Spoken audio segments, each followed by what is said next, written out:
and welcome to another live stream Watchalong reaction. Today we're reacting to Paraguay versus France, FIFA World Cup 2026, round of 16. Paraguay contra Francia en la Copa Mundial de FIFA, octavos de final. Here we are, second match of the day. Second match of the day of two. Of course, they're double headers from now on. I mean, there's an F1 Grand Prix tomorrow, but World Cup-wise, they're double headers from now on for the rest of this round. They're single headers for the first 2 days of the quarters and a double header for the last day of the quarters. Then from then on, it's single headers. So we have 1, 2, 3, 4 more double headers and 4 more single headers when it comes to the World Cup. Of course, there are a couple of F1 Grand Prix mixed in there and stuff, but games are running out. Numbers of games are running out, my friends. With that being said, we will get going. We are here for Paraguay versus France. Starting 11s are as follows. They haven't even walked out for the anthems yet. Ain't that funny? With that being said, making sure we're on time here. All right. Well, I'm as close as I can be. I mean, Telemundo is just as bad as Fox at this point when it comes to timings. So.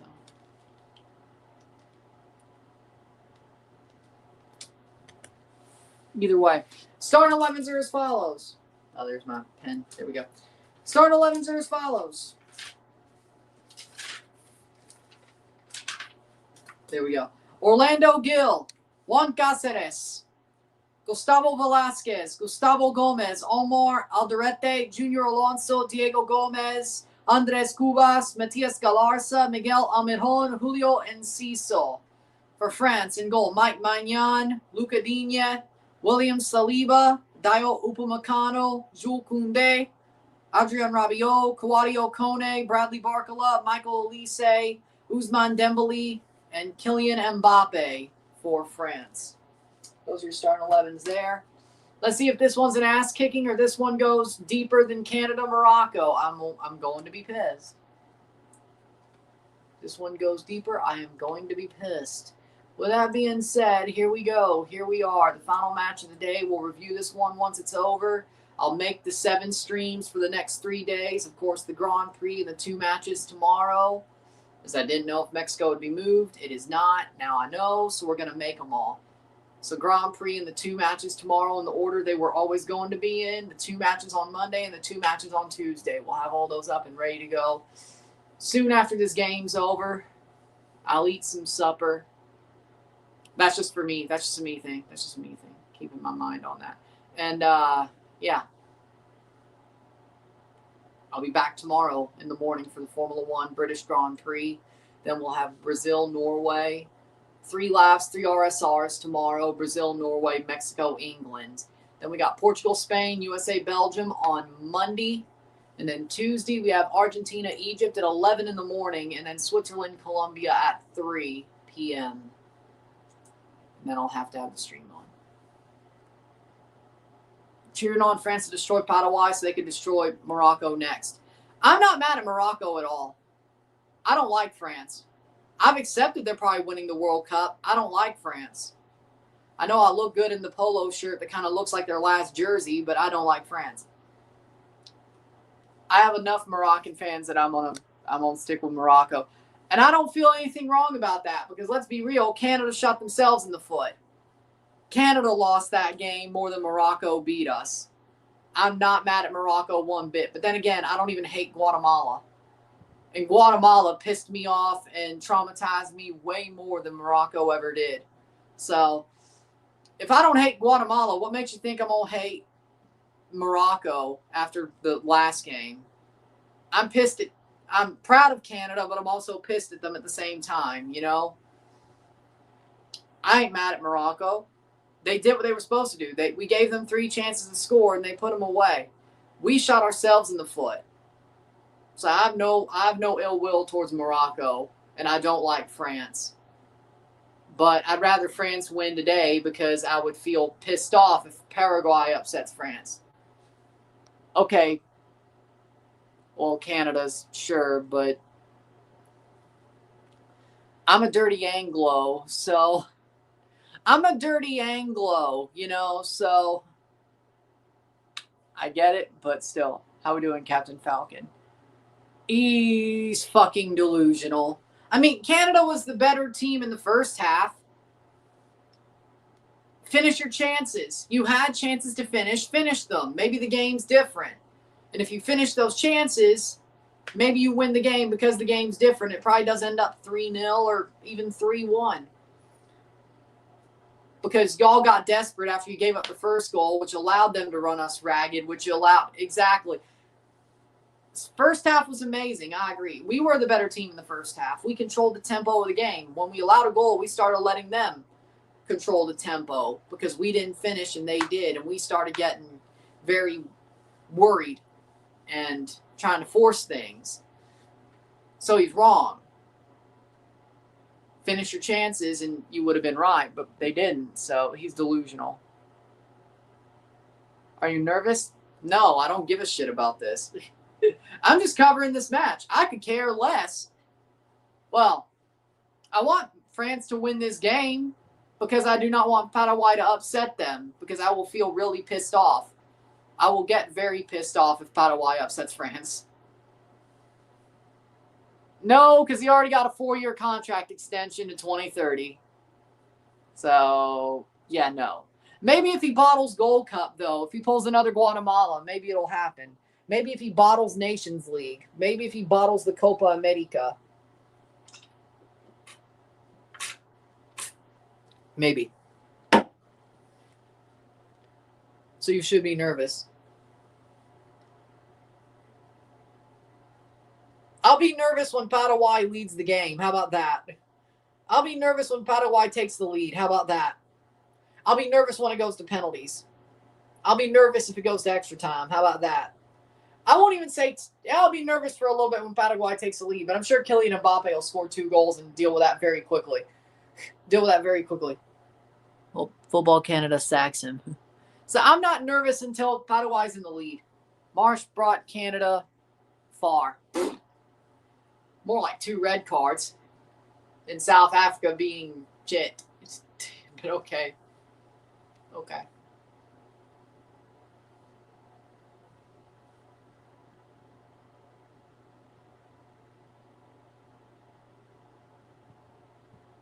Not critical enough and it falls on the coach.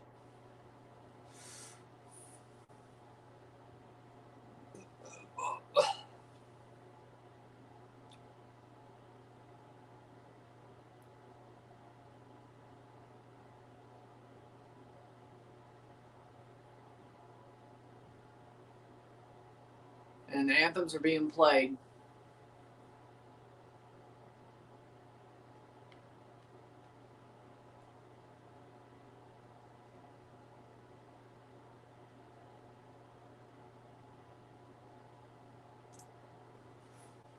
But either way, La Marseillaise, the French anthem. I probably said that wrong. I don't know. Either way.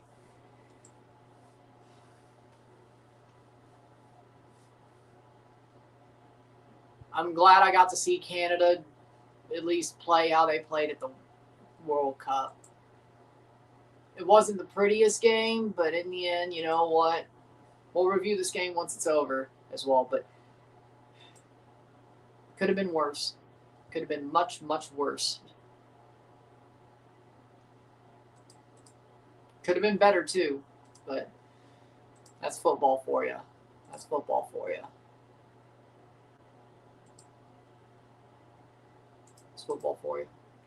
It's possible England versus France in the World Cup final would be amazing to see.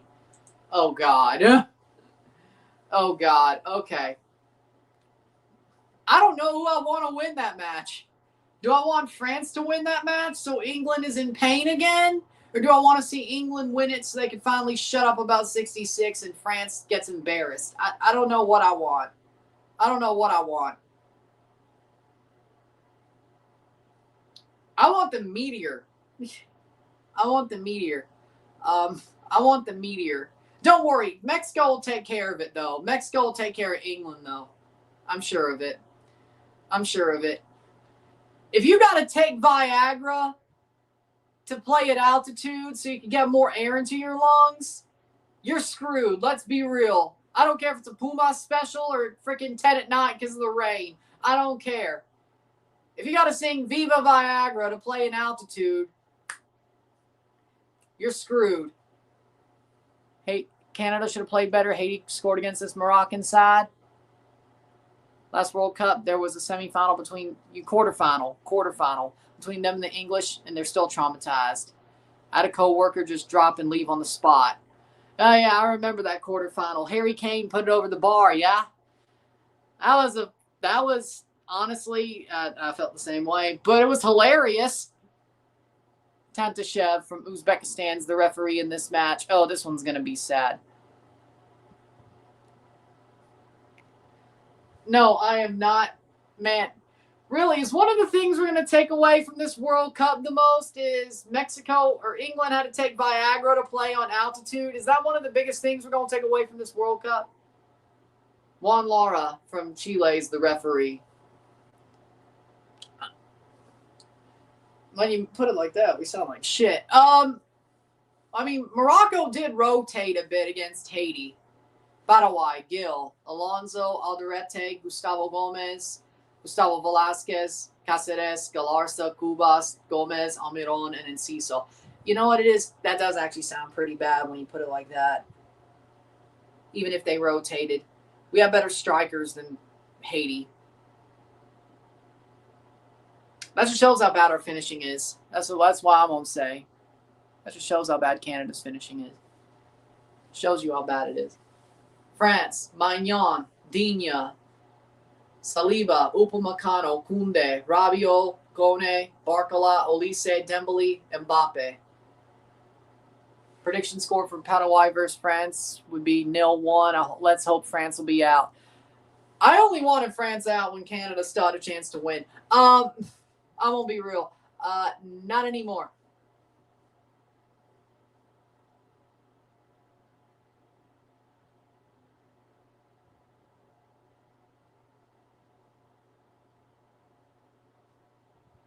And here we go.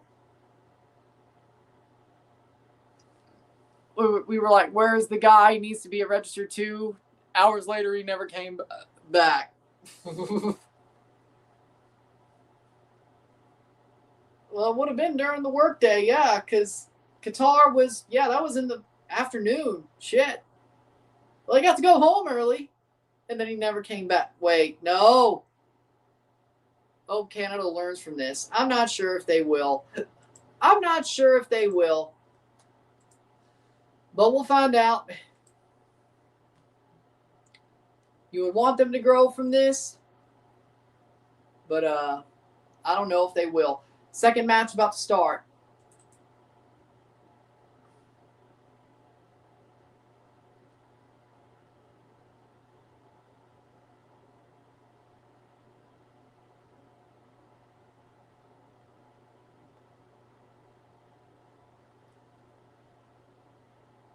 And here we go.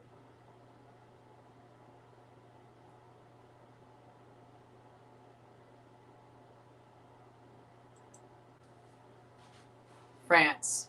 I know it's not a full-strength Canada, but they should play smart. I don't want to freaking debate parking the bus, will you? But yeah, they should have played smarter. You're not wrong. Okay. Yeah, I'm not going to debate parking the bus with you. That's a freaking dead end. But yeah, Canada did play stupid in that second half, especially when they were down. Especially when they went down, they started playing stupid. I agree. Not because they were trying to be too cavalier, which that's not a problem for me. But the fact that they were getting outran by Morocco, like in the 60th minute, like after the first goal, you could tell. But like in the 60th minute, you could really tell who were better of the two when it came to the stronger or the more energy side, the side that had more energy. Here comes France, cleared away by Paraguay.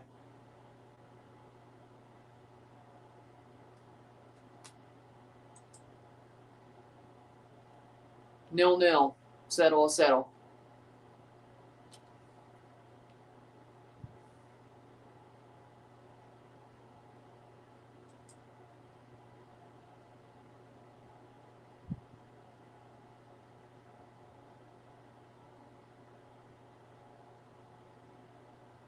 Either way, playing forward.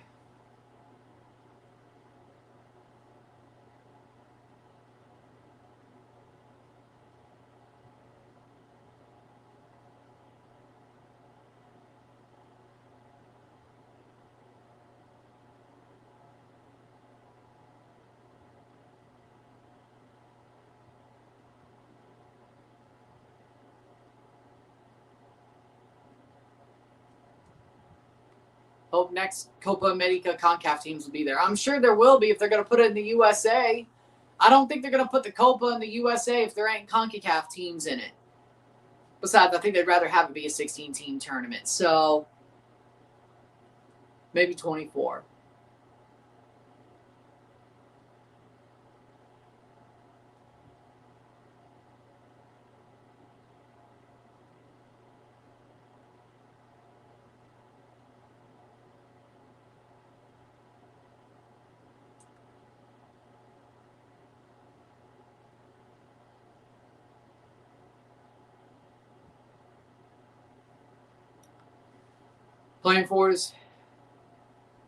Playing forward is France. Is Walmart Australian now? Yeah, the Australians took it over. It is Australian now, as is the rules of Australia, which is just bird law. But Canada's problem is the players they have are very weak shooters. I had a harder shot at 12 years old. Yeah, you're right. And they're also punks. And they also don't want to shoot. They have a weak shot and they don't want to shoot. Sometimes you just got to put it on net and see what the hell happens. I could tell these guys didn't play hockey. I could tell most of these guys didn't play hockey, which it is a Canadian team. But I could tell most of these guys didn't grow up playing hockey as well. Because in hockey, what do they teach you? Take a shot. Anything can happen. Of course, it's harder to tip balls in football, and the net's bigger, and there's more room to play on. But the same thing remains. The goalie could spill it. Somebody makes a second run, and there you go. Right? Like, it could happen in football, too. Like, you would think Canadians would be a team of, like, hey, you would think, if they grew up playing hockey, you would think at some point they'd be like, yeah, we're in the shit. Let me take a shot and see what happens. You know? Even if it's weak, let me take a shot and see what happens. Because that's what they taught us in hockey. You take a shot, maybe you get a tip, maybe you get a bad goalie save, maybe you get a rebound, and it's the same principle, honestly. It's the same principle, and I don't totally understand why they don't follow that principle in football, because it's the same principle.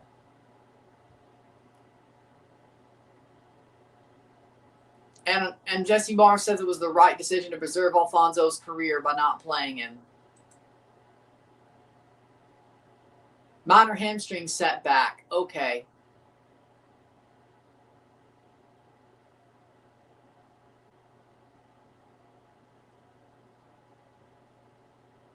But with that being said,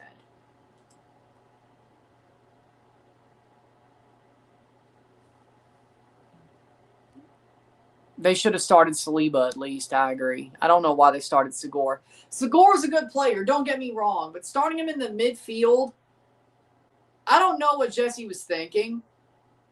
And honestly, you could have put Segura where Larea was and then put Saliba in the midfield. That's what he should have done. But I think he was being too respectful to Larea.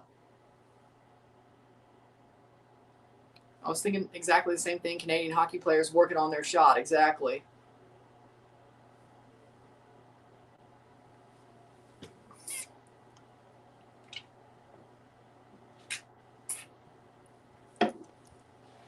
But again, to an extent of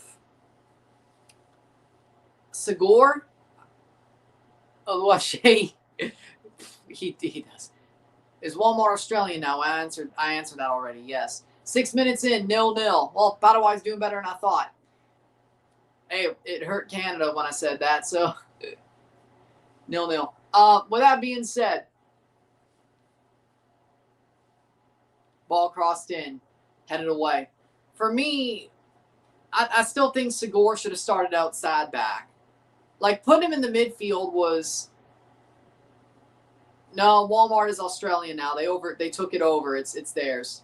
By bird law and Australian law, it is theirs. Happy 4th to my American friends. For me, it's a sad 4th. It's a poignant, down-to-earth 4th.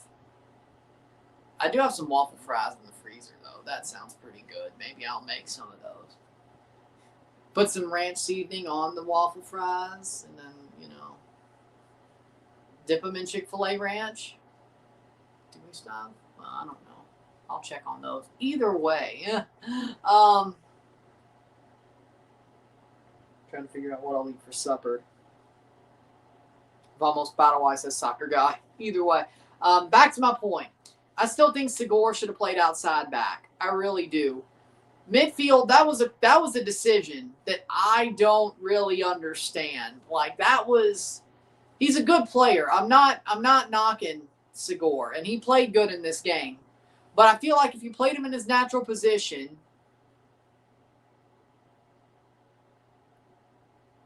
and then you played Larrea, you took Larrea off, you didn't play him, because he honestly got cooked a good couple of times. It just wasn't too bad. And then you play Saliba in the midfield. That would have been a better decision, honestly. Canada had their tactics wrong in the second half. We would work on our shooting as kids. We would want the bragging rights of the hardest shot. Exactly. That's always should be the mentality. I'm thinking about, no, I'm not going to pull the board out. But either way, like, for me, or what they could have done, well, no. Saliba should have started in center midfield, and he should have taken that free kick if it wasn't Eustachio. It should have been Eustachio, Saliba, Segura where Larrea was, and then, yeah, exactly. That's what it should have been. That's what it should have been. Johnston on the other side. That's what it should have been. I don't know why Jesse overthought it. I think he was giving Larrea too much. I mean, that's true, but I think, yeah, we have to work on our youth development when it comes to footballers. You're right. And, I mean, there are a lot of dual nationals on Canada as well, so you have to take that into consideration on the football team. You have to take that into consideration as well. But in my opinion, we could take a lot of lessons from hockey when it comes to actually developing players. Now, there are things in hockey culture we should not take lessons from, but a junior hockey culture we should not take lessons from. But enough about that. Either way, but I think the two strikers were brutal. I agree. I still think, I know Promise is not completely fit. He's only fit for 30 minutes. So you kind of had to go with it. But I feel like Laren would have been the better player to start.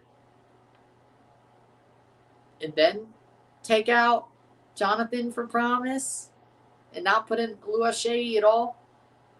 I used to be a Luashei truther. I'm not anymore. He's garbage. For the national team, Luashei is garbage. I wonder how he's doing at Villarreal. I ain't heard much. So that must be the answer. I ain't heard much. That must be the answer. 0-0. That must be the answer. I ain't heard much. So that must be the answer. Luashei. Let me see here. Goals for Villarreal. 7 goals for Villarreal. 37 games. Oh, 2 goals in La Liga this past season. Oh, okay. So that must be Copa del Rey or something. 2 La Liga goals.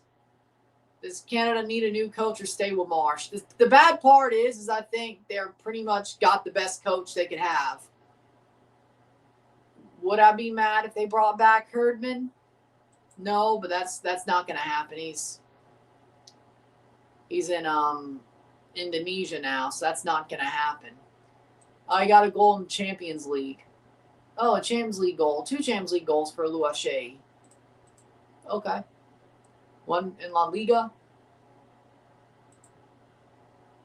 A La Liga goal against Sevilla. They say he has 7 for Villarreal.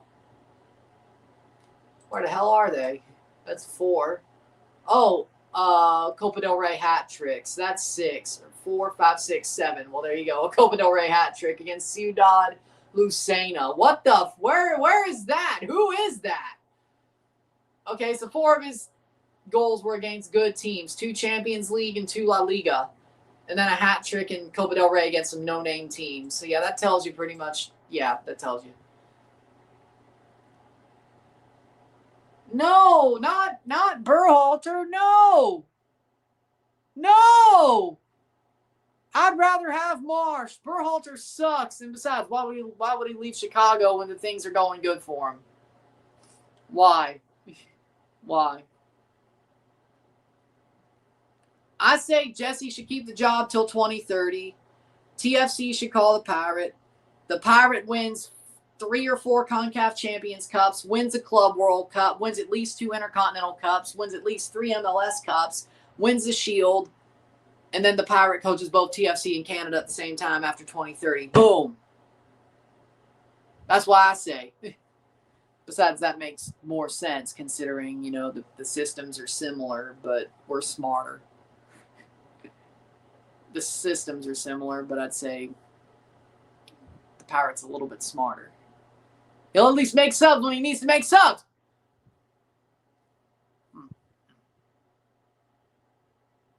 Hakimi is the greatest African right back of all time as a footballer, yes. Yes. Why didn't they bring in Davies? Because he injured his hamstring. He retweaked his hamstring, it sounds like. So, point is, TFC, call the Pirate. Win multiple Champions Cups.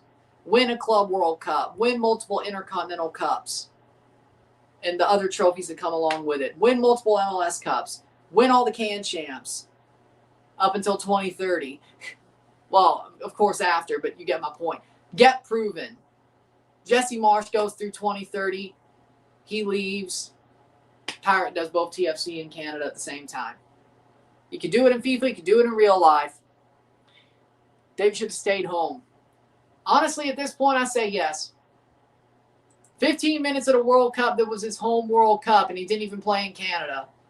Yeah, he should have stayed home. He should have stayed home. I'd have been like, Kawhi Leonard Raptors jersey spotted at the World Cup game. Well, I mean, who knows?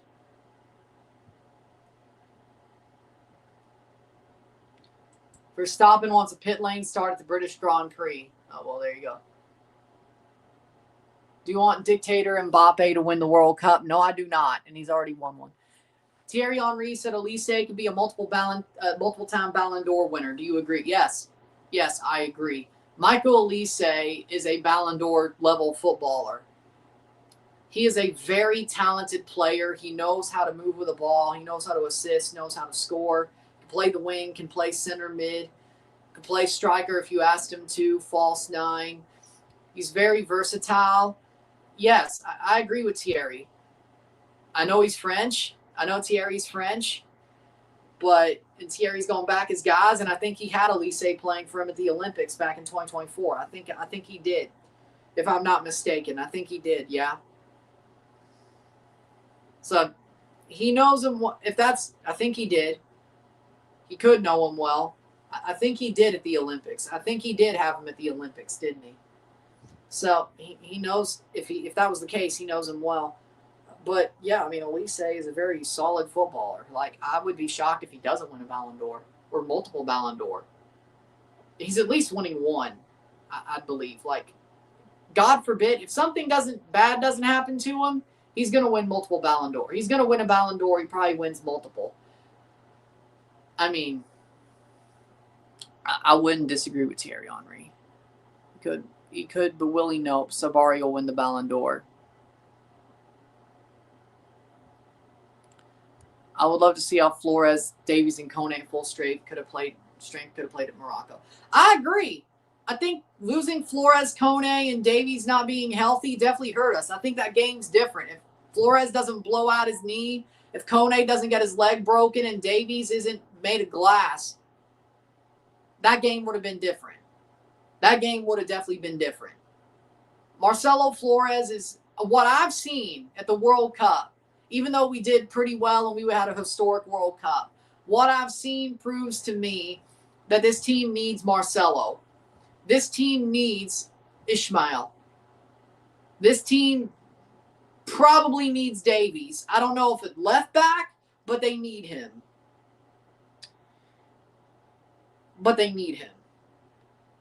That's what this has shown me. So I'd like to see how that would have played out. Cornelius didn't play either, but we got Bombito and De Fugero. I'm not even complaining there. Savari will win the Ballon d'Or. I think he might at some point, yeah. The COVID shot finished Davies. I mean, he was still good after it, though, for a while. So either way, I don't think it was that, but either way. But we got Bombito and De Fugero, I think, and that's where we're going to have to go. I think Cornelius is kind of getting up there. I think this was probably his best chance of being a featured player at the World Cup. Cornelius is a good free kick taker, I agree. But for me, I mean, we still got Bombito and De Fugero. I'm not really complaining about our center backs. Luke De Fugero was very good. I thought he was good today. I thought he was good throughout the World Cup. Much better than what I thought he was during the Gold Cup last year, or during his time leading up to the World Cup. I thought Luke was damn good at this tournament. I also thought that Bombito played well as well. We need Bombito as well. Canada was missing players too. Naif Figuered and Abde Ezalzouli. Canada stands 0 chance against a full-strength Morocco team. But with our best, well, that Canada today would have stood 0 chance, yeah. But we have our best players as well. If it was best versus best, I still think we have about a 35% chance to win. So it might have turned out the way it turned out anyway. But, you know, defense is good, no shooters, period.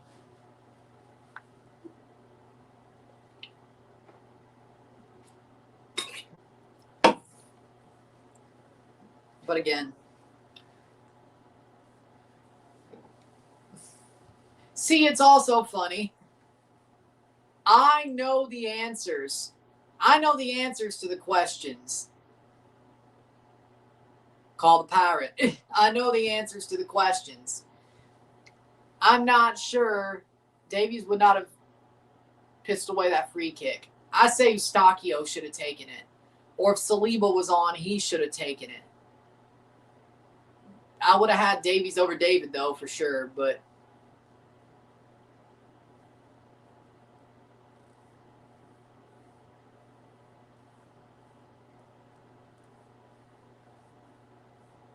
with that being said, Croatia has the most goal scorers in the World Cup, 6 players each with 1 goal.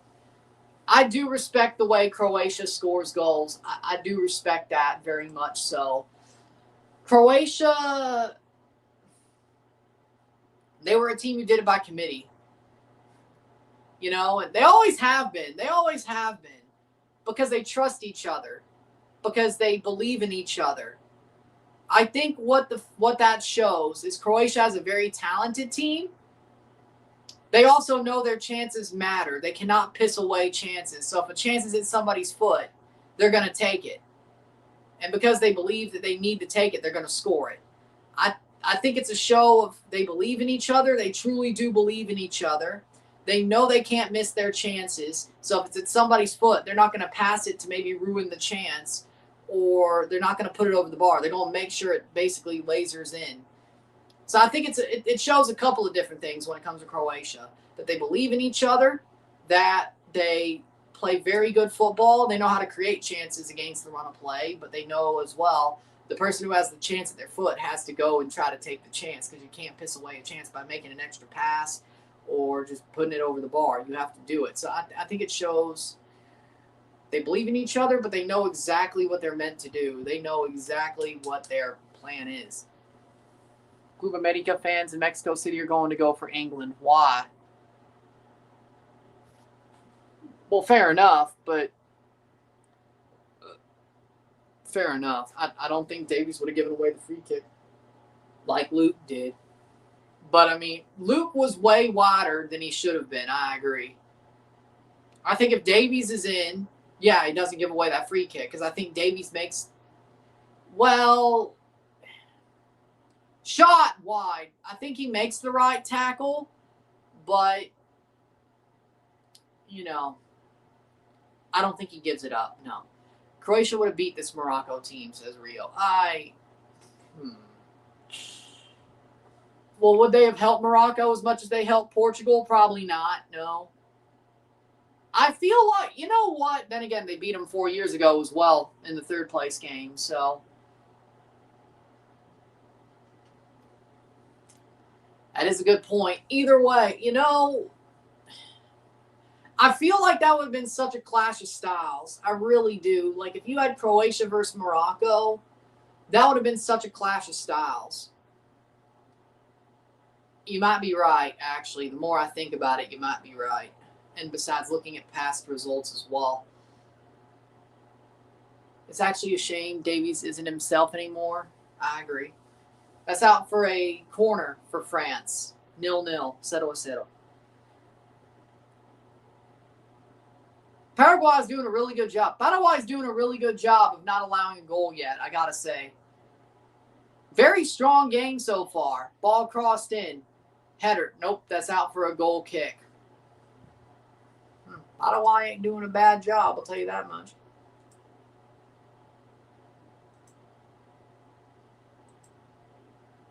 Davies is what Hakimi is to Morocco. Davies would have been up and down.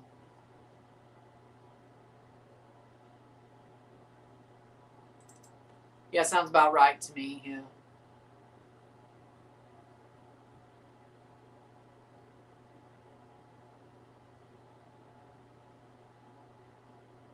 Water break. Paraguay playing without fear. I agree. FIFA behind Messi as usual.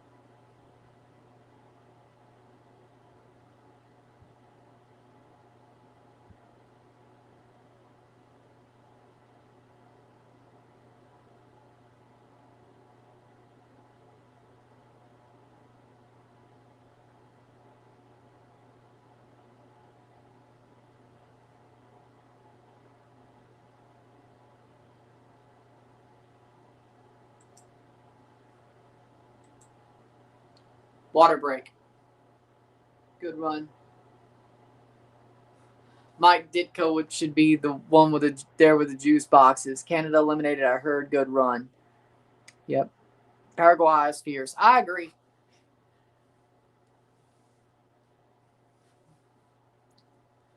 Oh, they're not playing in Chicago. I was like, well, you know, USA's playing on Monday Night Football. Maybe they should bring out Mike Ditka. But you know what? No. No, it's not Chicago.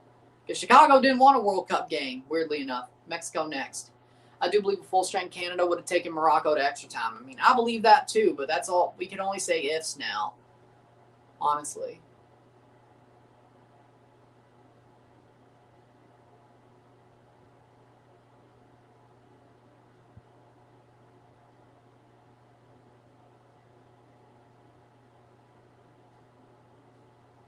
Mexico versus England will be interesting. I agree.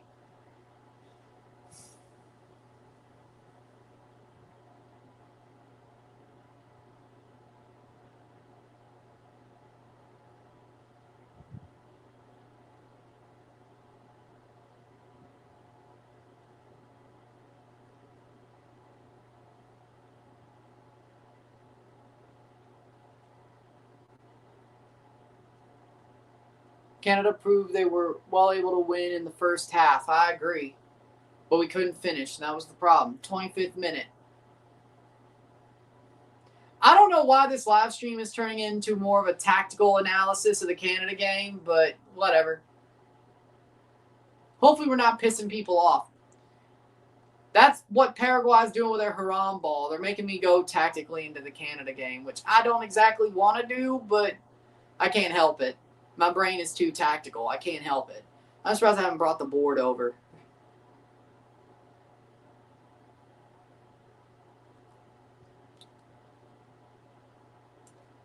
But as you can tell, if you've watched a lot of these streams this month, I've definitely gotten very deep on tactics multiple times. I have. I know my answers. I know my shit, and I know the answers, okay? So there you go. 0-0.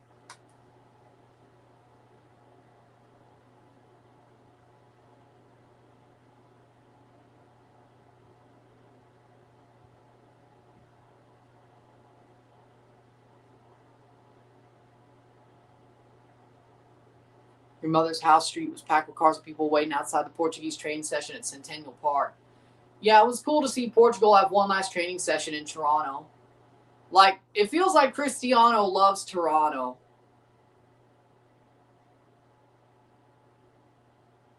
Hey, if they, hey, I don't care. If it was up to me, and Cristiano said he wanted to play in Toronto, I'd do it. I don't care. What's the worst that could happen? I don't care. A washed Cristiano at MLS is still better than Josh Sargent. I don't care. I don't care. He wouldn't be able to play the system, but oh yeah, he doesn't press. He wouldn't be able to play the system, but you know what? Yeah, we might get exposed in CONCACAF play and anything higher than that. But you know what? I don't know. Either way. I don't think that'll happen. I think he'll stay in Saudi, but he definitely appreciated Toronto. That's out for a goal kick for Paraguay.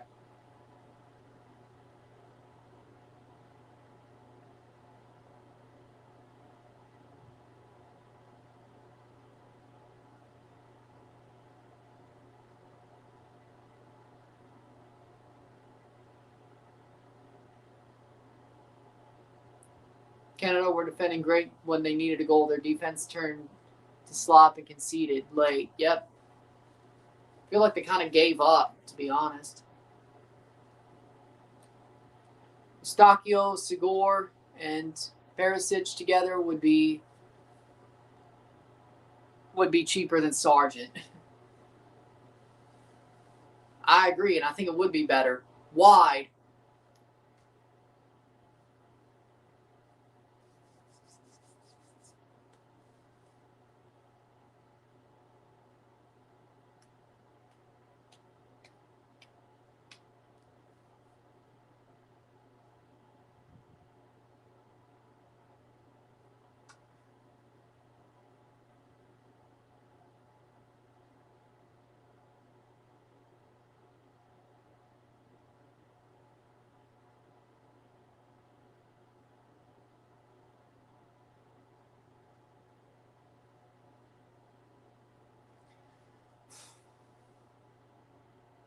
I mean, Paraguay's playing really good Haram ball again. Maybe Germany isn't that bad. Nah, Sweden's just shit. That's all. Graham Potter's a garbage manager, and France is one of the best informed teams in the world. There's none more to it than that. Paraguay is actually a very solid team. I'm sure at some point France is going to score before 90 minutes are up, but it being and not being an ass kicking is a good sign for Paraguay.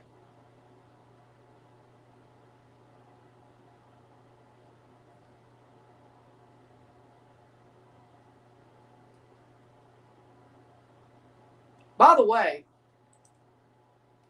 would be very interesting to see Paraguay in the next Copa America. It'll be very interesting. They're going to be tough. They're going to be tough.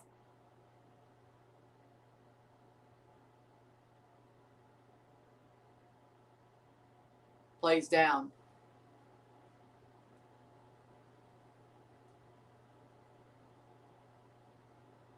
It's only a matter of time before France break that low block.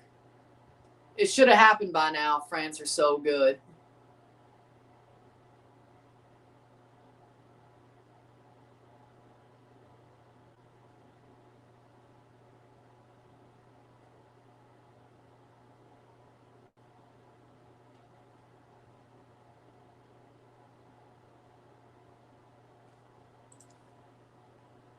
(31st minute). But Paraguay are playing tough. They're very much making this much tougher than anybody would have expected.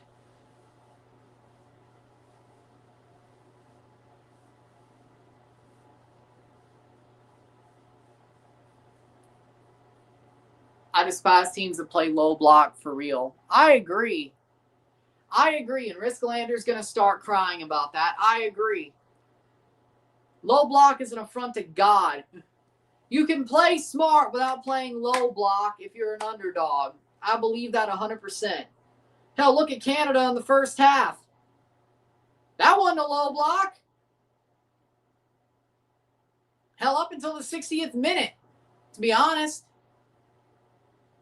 They were playing smart defensively besides the free kick. If that wasn't a low block, you can do it. You can play smart and play smart defensively while being the underdog without playing a low block. Or, I know Jesse Marsch is probably being raked over the coals right now, but look at his masterclass against Leeds Liverpool, coach's voice. Watch that video, especially while I'm making the RSR for this game. It's a 30-minute video. Watch that video, okay? That exactly shows you how you can play. You don't have to play a low block, but play smart defensively. And how pressing matters. And how good pressing matters. And rest defense and where you situate your team and who to press and where to press and when to press. You don't have to play a low block to play good defensively or smart defensively. I disagree with low block. You can play very smart defensively without playing a low block as an underdog or in general, but especially an underdog. I think so, at least. But either way, Canada didn't score. That's not what I'm talking about, though. I said playing smart defensively. Low block teams don't score. That's not the point. I'm talking defensively. As an underdog, you can play smart defensively without playing a low block. That's what I'm saying.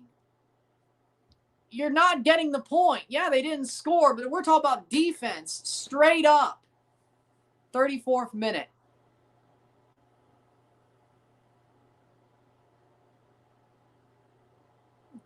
I agree for the most part. I'm mad about the subs. You should have subbed players in earlier. But, I mean, I have more positive things to say about Jesse Marsch than I do negative, honestly. And, I mean, he kind of has a similar thought process to me, honestly. So, of course, I'm a little bit biased. He's probably more in the vein of what I would do. I would have made the subs, but what I would do compared to a Diego Simeone. And I have respect for Simeone, don't get me wrong. But Jesse is more, I honestly, personally, am probably a more advanced, my tactics are probably more of an advanced, aggressive version of what Jesse does, in my opinion. If you wanted me to compare it, or Klopp, if you wanted me to compare it. My tactics are probably more of an aggressive version of what Jesse, Klopp, that sort of thing. We definitely probably think very similarly, even if there are things we disagree on, and I would have made the subs. But, I would have made the subs. But, played over the top. Header cleared away by Paraguay. But either way. So, of course I'm going to defend him in most cases. I didn't even want to touch it with a 10-foot pole, that's all.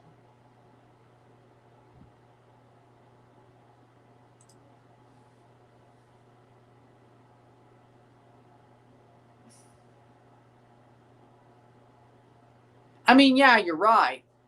It is anti-American to wave the Confederate flag on the 4th of July. It is. It is. You're right. You're right. You shouldn't be doing that. You really shouldn't be doing that. Waving a Confederate flag on the 4th of July is just ironic as all hell at worst. Or at best. At worst, it's a dog whistle.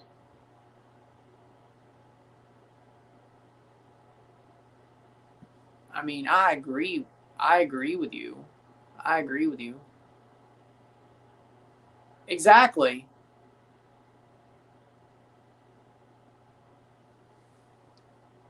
So, there's my thoughts on your opinion, Pepito. There's my thoughts on it since you wanted them so bad.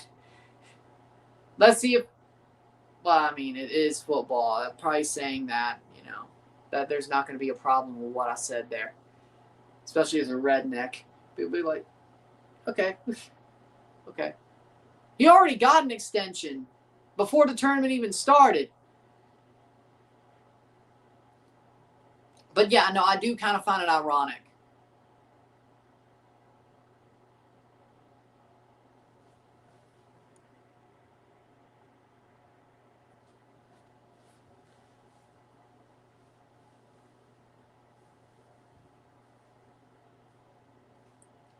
I mean, considering.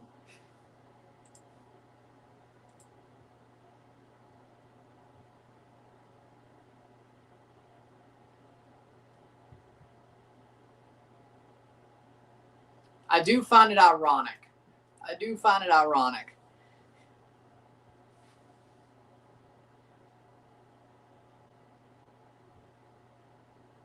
Why?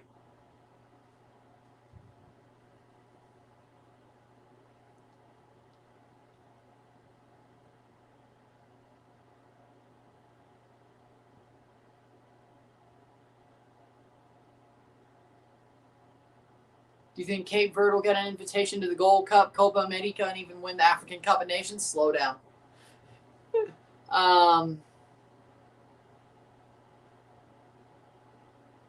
They don't have enough money to get invited to the Gold Cup.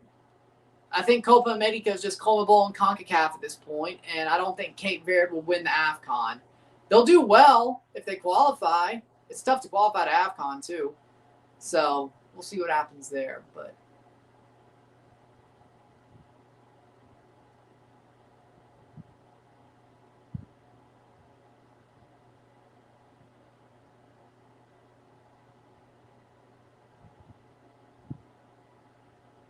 Gold Cup already has Saudi Arabia because they have money. Nobody expected Cape Verde to be where they are. That's out for a goal kick. 39th minute.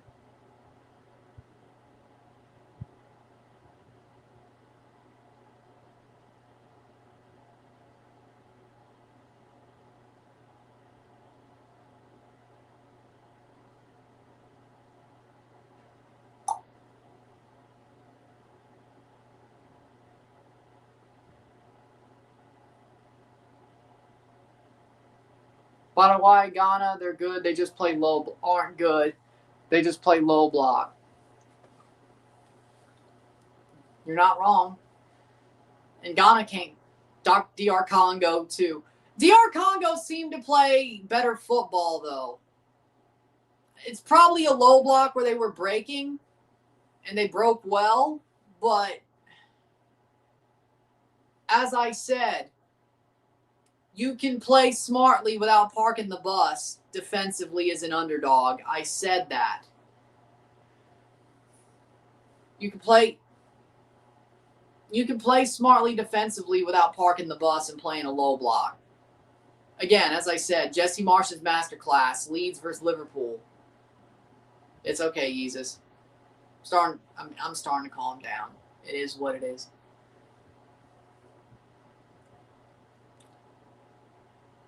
Blocked away. It's all good.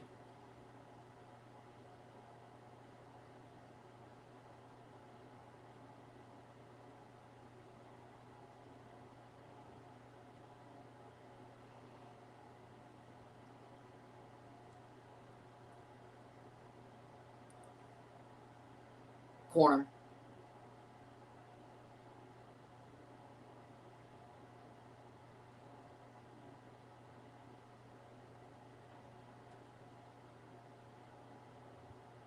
Saved.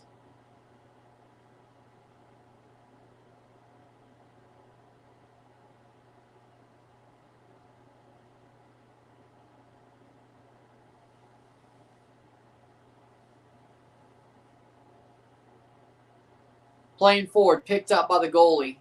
42nd minute.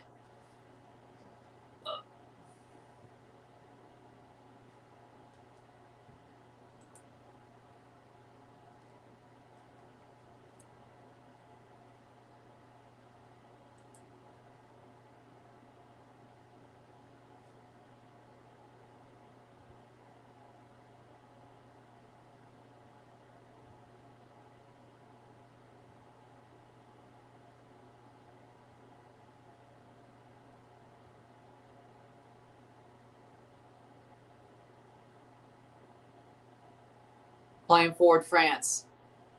Well, I agree Canada didn't defend well, but I'm saying it is possible. Well, they did defend well in the first half, and honestly, up until about the 60th minute, until energy levels dropped. And either way, especially in the first half, though, they did defend well.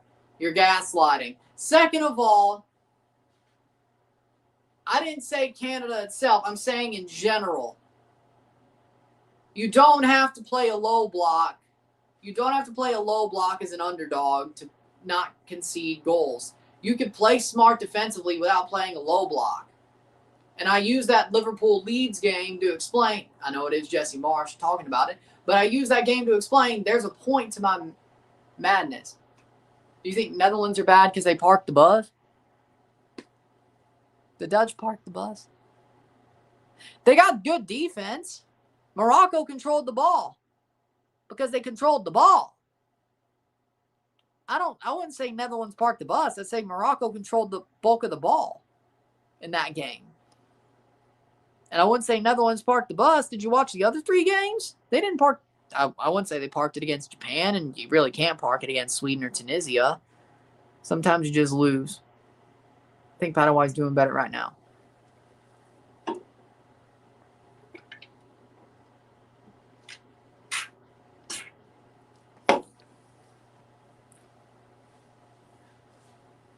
I'd rather my team go down pressing. I'd rather my team go down trying to get the ball.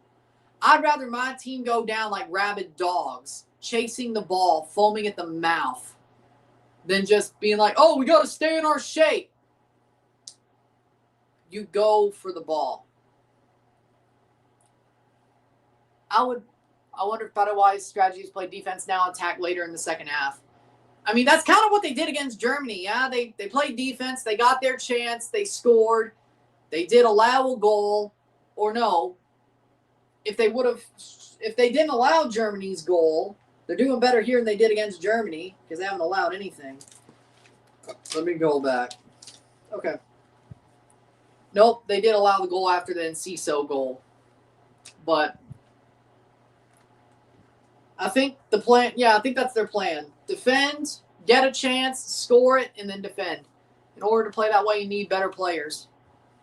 I think they want to gas them out first to get to the advantage when they attack. I agree, but again, Canada doesn't have bad players, though. You're acting like we're fucking Tunisia. You're acting like Canada's fucking Tunisia. It's not cheating, it's strategy. I never said it was cheating.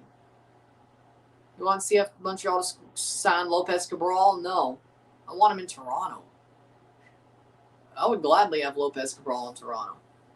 Canada needs to find good strikers. Clinical strikers. I agree. They need clinical strikers. I agree with that 100%. What does that have to do with smart defense without parking the bus? Well, besides pressing, but Jonathan David did that. He pressed well. 3 minutes of stoppage time.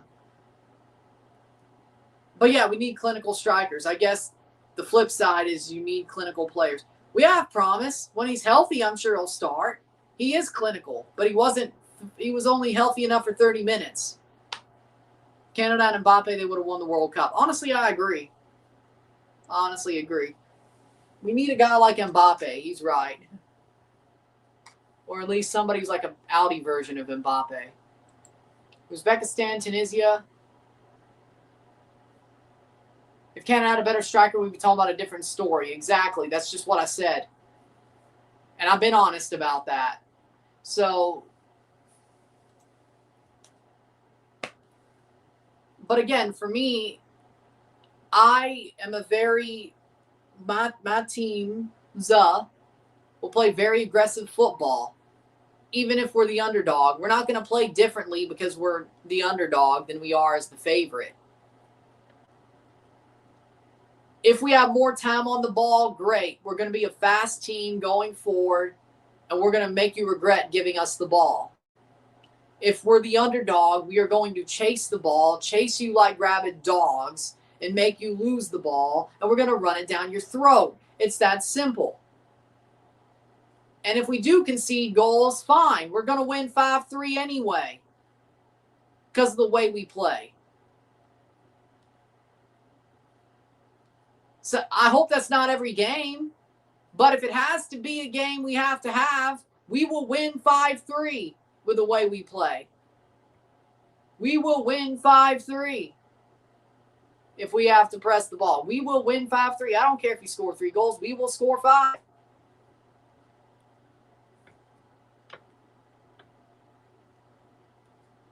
So we are not afraid of nobody. We're not afraid of the players or teams we know we're supposed to be better than. But we're not afraid of the big teams. We're not afraid of teams that are better than us. You can't play a different way. It's impossible. You cannot play a different way because you're the underdog compared to the favorite or even. You can't play a different way. I mean, Crepeau had a bad – he should have saved at least one of those, actually. He kind of was bad today. 0-0 at the half. We'll take a short break at the half, talk about the stats, get this one going. It is 0-0. 0-0. Middle tiempo. We'll take a short break, talk about the stats, get this one going. Paraguay is playing well defensively. Hell, I think Paraguay has some quality. I'm surprised they're parking the bus, but that's more forward quality than anything else. Either way, sit tight. We will be back. 45 more minutes today. We'll review the game after over, and I'll put the streams up. Low block, 0-0 France. Canada needs a young Chicharito as much as I hate Chicharito, says Pepita. Yeah, we need a striker like Chicharito or Hormiga. But I think we kind of have that in Promise David. Well, probably more. Well, prime Josie. Young Josie out the door, prime Josie out the door. Maybe we need somebody more like Chicharito or Hormiga to put with him. But actually, that'd probably be good, honestly. But yeah, Promise is probably more of a young Josie, if anything. Comparison-wise. I can kind of see it, though. Promise and Josie kind of, when Josie was younger and in his peak, I can kind of see it, though. A lot of teams need strikers, actually. I agree.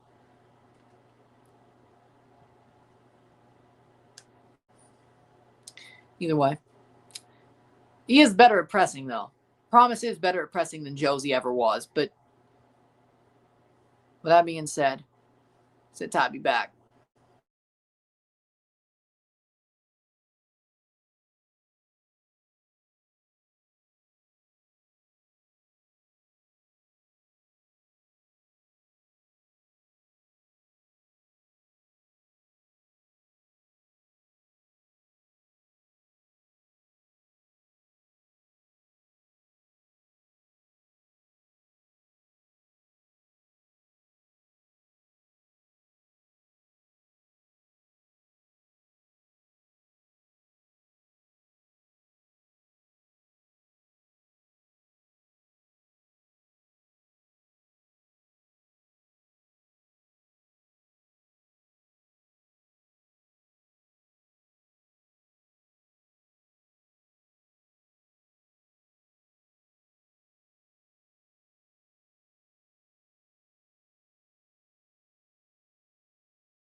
We are back for the stats of the half, as they should be. Well, championship team. USL MLS, yeah, should be. With that being said, stats of the half, 20% possession to 80% possession, 2 shots to 5, 0 shots on goal to 0, 43 accurate pass to 276, 57% pass accuracy to 92% pass accuracy, 1 yellow card, 0 yellow card to 1, 0 corners to 7, 2 shots to 5, 2 shots off goal to 2, 0 shots on goal to 0. We got 76 passes to 300, 57% pass accuracy to 92. We have 7 accurate long balls to 16. 0 offside to 0. 8 throws to 11. We got 0 yellows to 1. 0 reds to 0. 4 fouls to 6.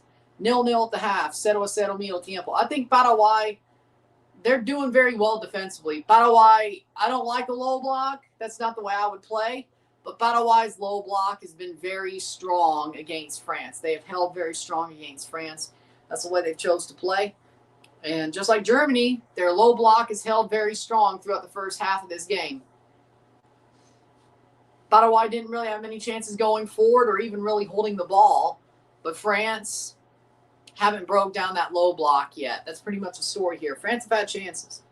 France have had chances. France have had time to try to break down the low block, and they haven't done it yet. So we'll see what happens in the second half. But either way,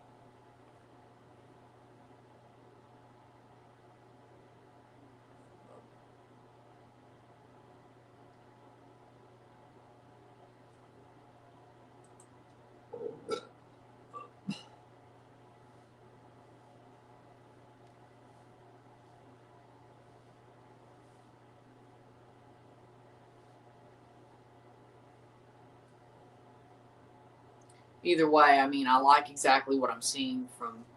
I mean, Paraguay's playing the way they want to play and the way they know how to play, and frankly, I respect it, even if I don't like it. Ishmael Elfaf's gonna ref the game against Brazil. Nice, good for him.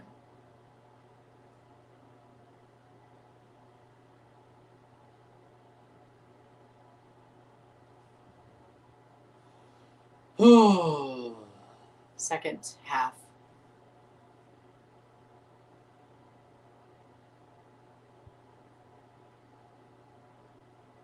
Second half to go.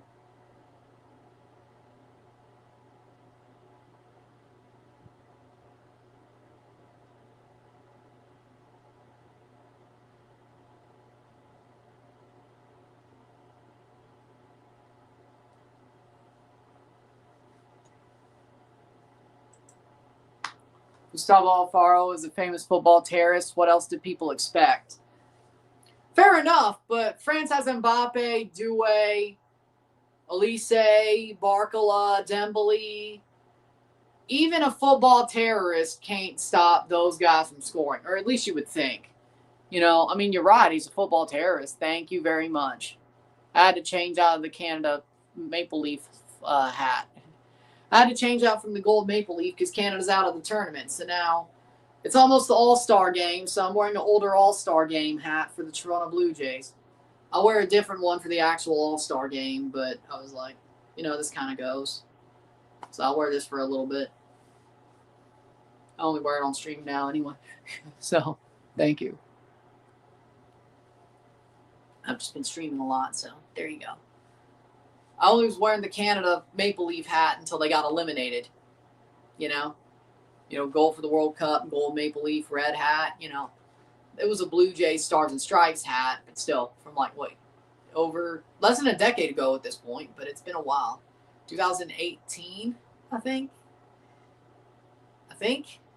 Either way. I think it was 2018, but I'm not completely sure. So about 8 years ago. Had it for a while.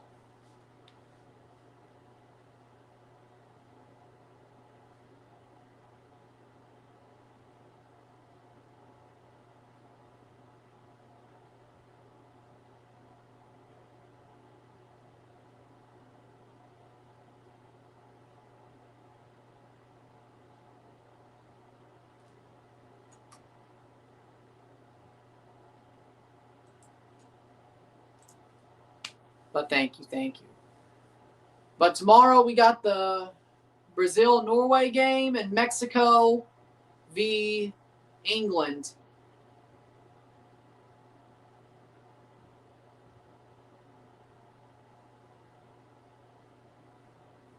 So we'll see how this goes.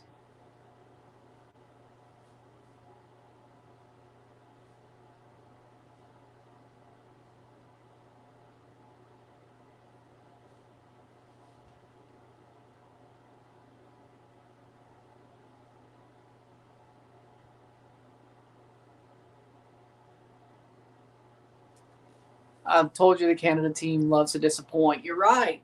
And they did. And they did. You're right. I'm not arguing with that. I'm arguing with tactics. I'm arguing about tactics itself, not Canada. When I went into those tactical tangents, I wasn't arguing about Canada. I was arguing about tactics itself.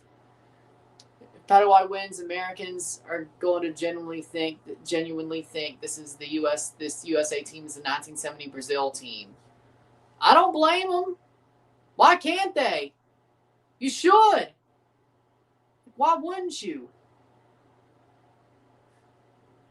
I don't blame them at all.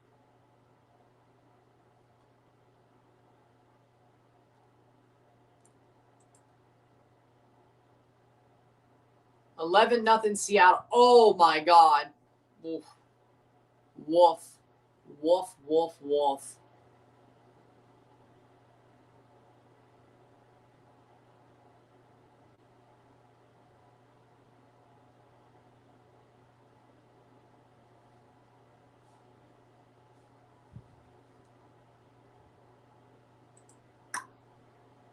Here we go, second half.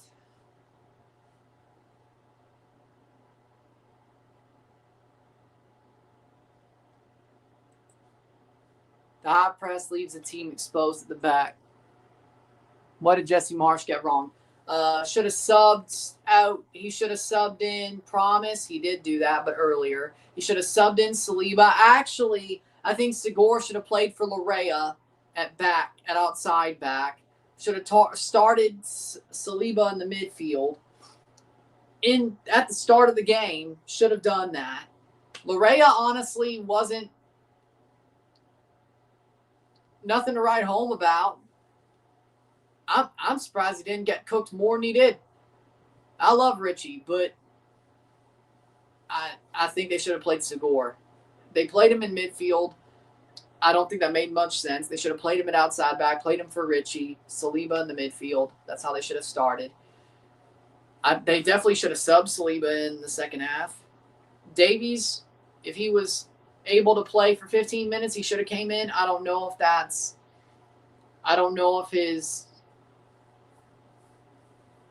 aggravation of his injury made sure he couldn't play at all. I need to hear the answer on that, but if he could have played 15 minutes, he should have played. Unless he was just hoping Canada could get it to extra time so he could play in extra time in that case. But Promise came on, but he should have came on earlier. Jonathan David should have been hooked in the 30th minute the way that game was going. Oluwaseyi should have never have started. I think Laren should have started over Oluwaseyi. Promise David isn't completely healthy enough to start a game. He's only healthy enough for about 30 minutes of play, so fit enough for that. So I get why he came on late, but I wish he would have started for Jonathan David. It should have been Laren and Promise. But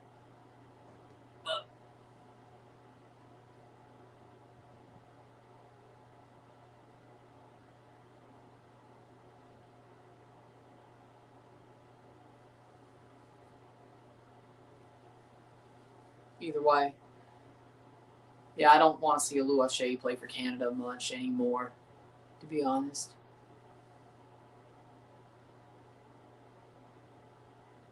And we're off in the second half.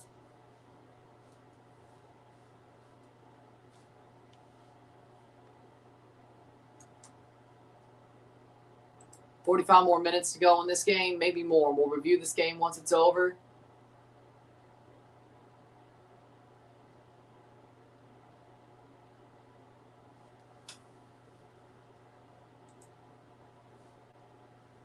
'45th minute.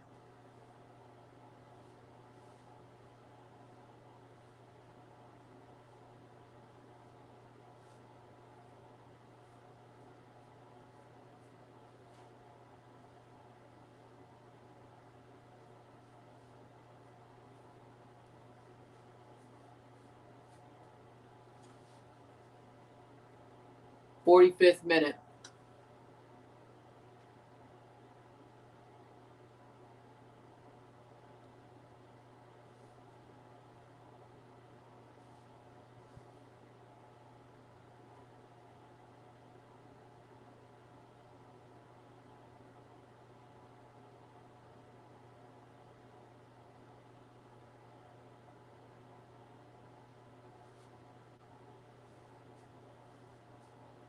.46 over the top.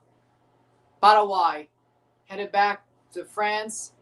Almost all that Canadian team has to be dropped from the national team. Well, I don't think our defense has many.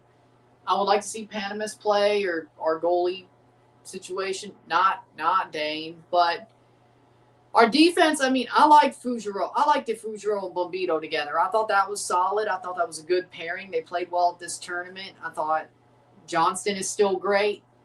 I think Segor is a good replacement for Larea, but Larea should probably be more of a sub from now on. At worst, or at best. Maybe start random games, maybe more Gold Cup games than anything else. I thought our midfield, Eustachio, Saliba, Kone. I don't see where Flores. I don't see where we drop anybody there. We definitely have to revamp our strikers room except for Promise, but either way. Winger room. I think we definitely need to. Here's France. Why are you not getting on that ball, Elise? How the defense get cut apart 3 times?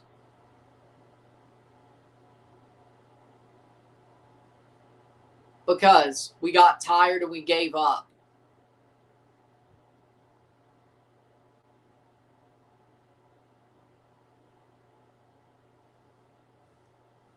We were getting gassed. Morocco's energy was better than ours, especially at the late part of the game. We gave up and our energy was worse. They were running laps around us by that time. That's pretty much it. It's pretty much it. They were running laps around us by that time. We gave up. We got tired, and they were running laps around us. I don't think that's exactly on the defense itself. I think that's on the system and the game state, if anything else. That first goal was really, they needed to do better on that free kick, though. They really did. They needed to do better on that free kick, though, for sure. But yeah, I'm sad. I mean, I probably should have seen it coming, but, you know. I did see it coming, but I was still, either way, shot wide.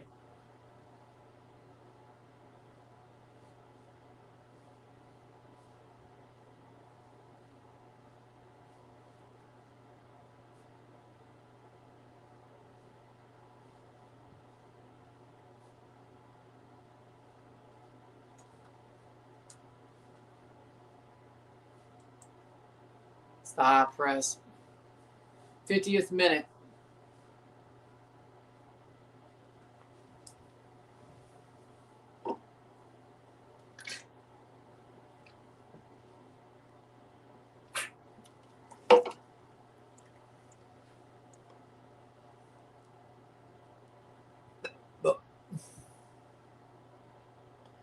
Corner for Paraguay.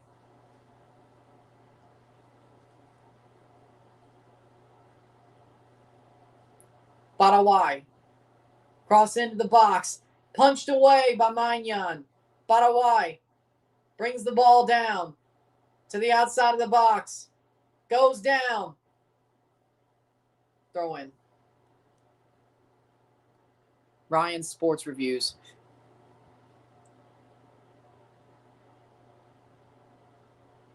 I think that's pretty simple.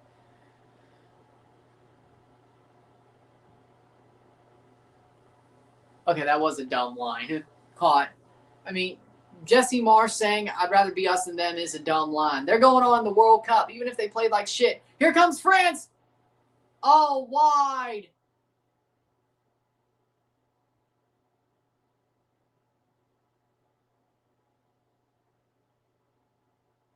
That was a pretty stupid line. Here comes France. Shot, side netting. Dembele ran over the goalie. And a defender, too. 51st minute.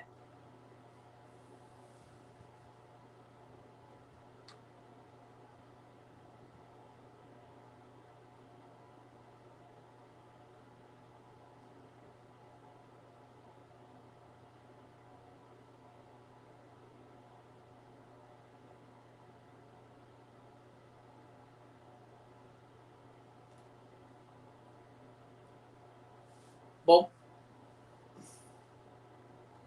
0-0. Settle. Dembele with the shot. Man's a clown. I mean, that was a clown. I don't know which one's more of a clown statement.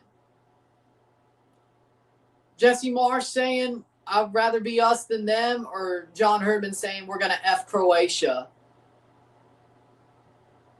I don't know which one's more dumb. I don't know which one, but we had one this World Cup too. We had a dumb comment, a dumb clown comment last World Cup in F Croatia. If anything, Canada got F'd. And then now at the end of it, we have Jesse Marsh saying, I'd rather be us than them. Which one's dumber?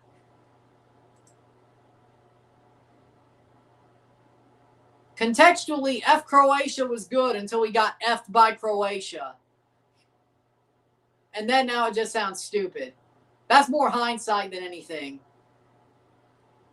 I can't believe Jesse was like, yeah, no, but I'd rather be us than them. What? They're going on in the World Cup. We're not. I don't care how better that first half was. Don't care. Look at how the underdogs are giving favorites problems except for Canada.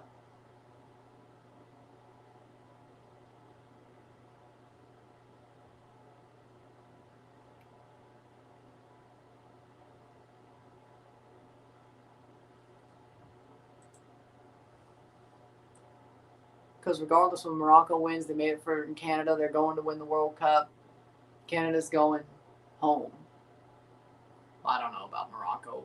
I'd be happy if Morocco wins the World Cup. I honestly would be. Again, I have no hatred for Morocco. I have no problem with Morocco.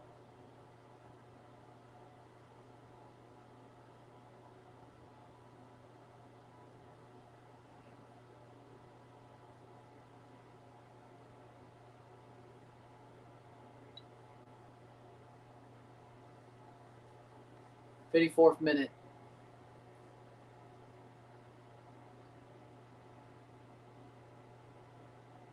Shot! What a save by Gill. Corner for France. 54th minute. Canada's limitations can't go past better teams. Then a lot of teams have limitations.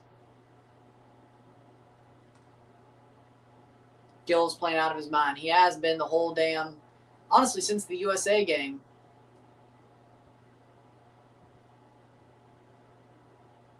Ball crossed in, header.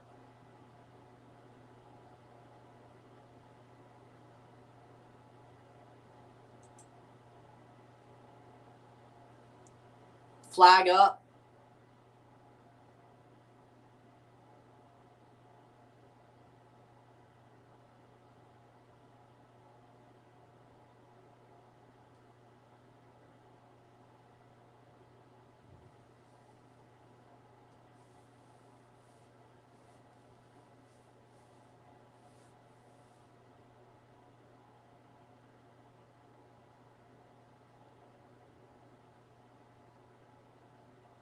Playing forward is France. Already made it.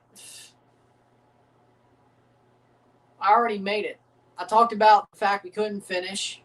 We defended well in the first half, but as the game went on, we got lapped. They were much faster. Their conditioning was better, Morocco's. And our goals we should have been better on the free kick. That definitely changed the game. And then late on, we just seemed to give up. And our subs were not right. They didn't even really matter in the first place.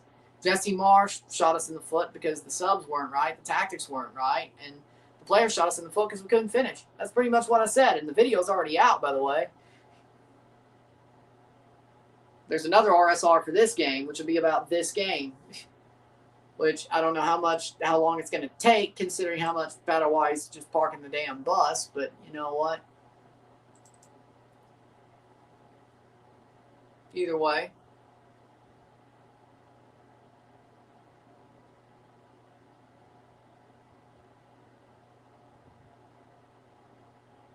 Here comes France. Dembele loses the ball. So it was pretty much a more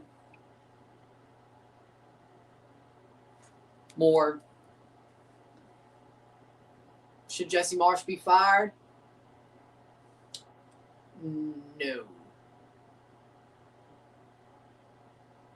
I mean, he has a 4-year contract extension. I mean, if he blows it at the Gold Cup or blows the Copa, then we can talk again. But right now, no.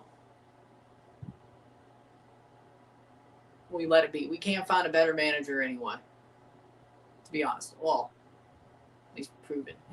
At least proven.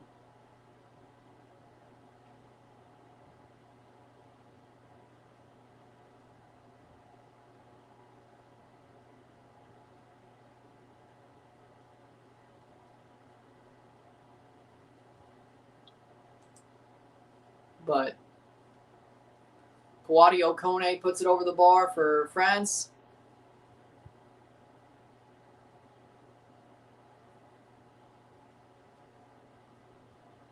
'58th minute.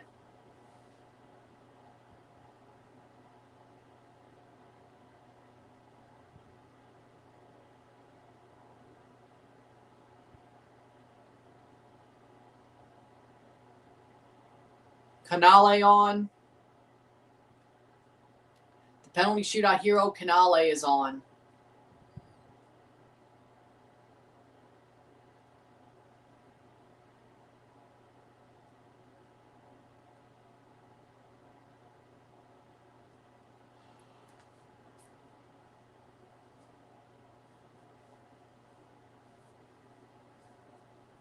Playing forward. Paraguay. Paraguay on the ball. Advantage played. France. 59th minute.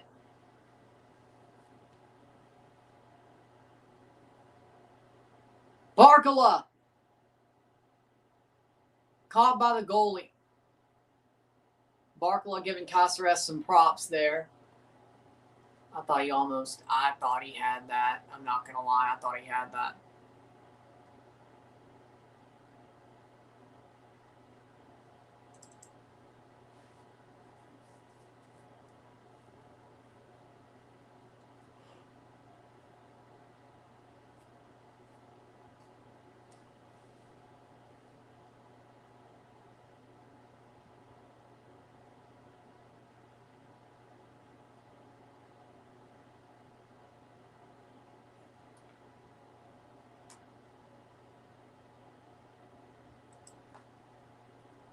'59th minute. Do you see the YouTuber Steve will do it? Gave the Mexican team $2 million and watched for the Ecuador game because put $1.7 million on Mexico. Well, at least he made his money back. But I didn't see it because I didn't see it.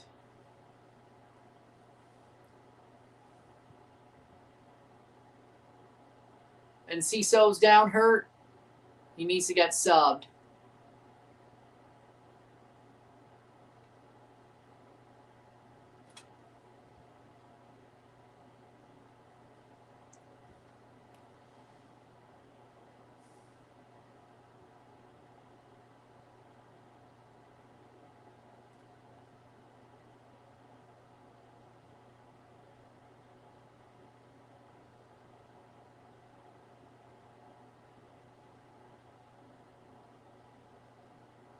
And Ciso is off for Caballero.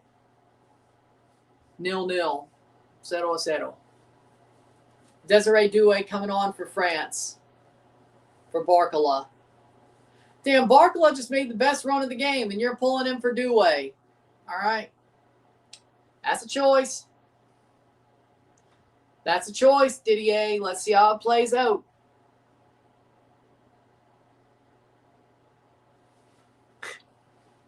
But both the Ecuadorians and Mexicans don't like it. Ecuadorians say it's illegal against the rules. The Mexican fans say watches have Israeli spyware being used by the US and UK to cheat. Damn. Wait, but they're... How? They're watches. What? How could analog watches... Whatever. I mean, I understand where the Ecuadorians are coming from, but I'm not even that much of a crackpot. Analog watches... Okay.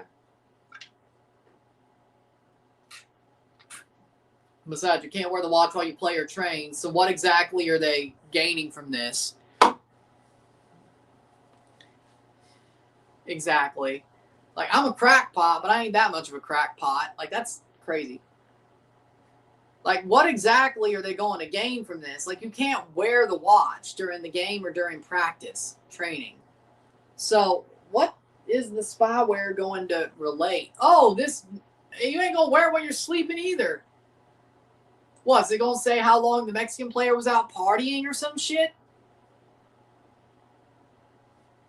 I don't... That makes no sense.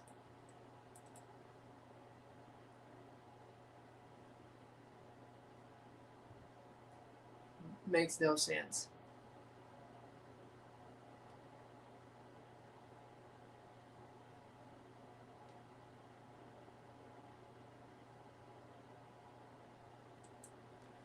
Playing forward, 63rd minute. Crepeau looked lost today, got scored on 3 times. Yeah, he wasn't. Still better than Dane St. Clair, though. But yeah, no. No, Crepeau didn't look. I definitely want a goalie competition.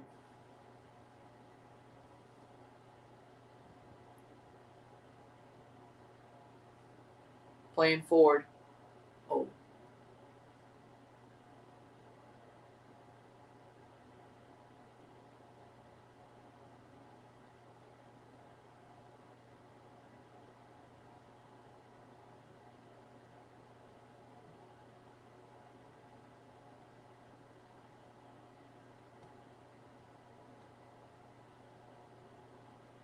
Over the bar.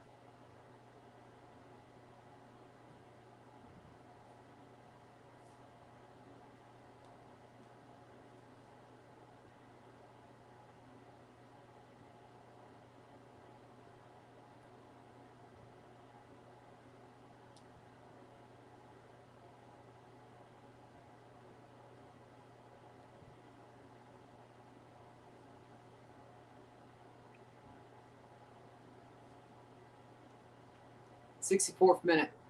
France are frustrated. So you're saying bombs, not spyware. Okay. 64th minute. You're saying bombs, not spyware.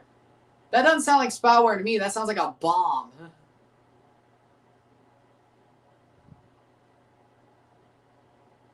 Now, if you're worried about bombs, fair enough, but I still don't know why the US and UK would use that to cheat in football. And why the hell they would want anything to do with it. 65th minute. But either way, whatever. I don't know what I think they're doing exactly, but they're doing what they need to do to beat France. It only takes one. At this point, it only takes one. Into the box, goes down. No penalty. Playing forward. Here comes Paraguay. Paraguay. Saliba gets in front of Almiron. 65th minute. Almiron, goes down with a hamstring. Or is he shithousing? No, he's going to get up. Go, go, go, France, go.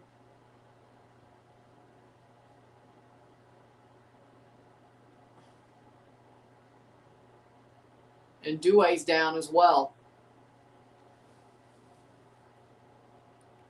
I mean, I said RSR stands for Ryan's Sports Reviews. I did answer you. When you asked the first time. Ryan's Sports Reviews.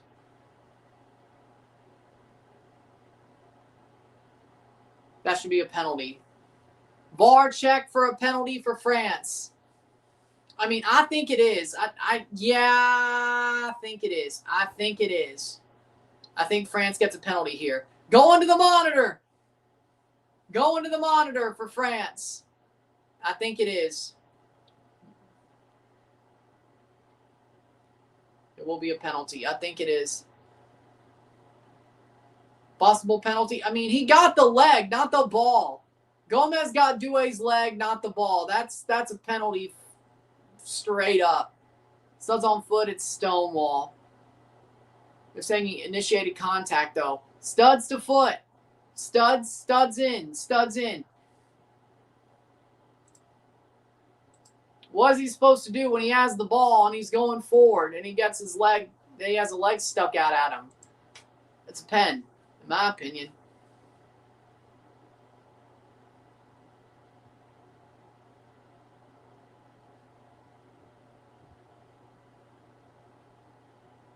Penalty! Penalty! Para Francia!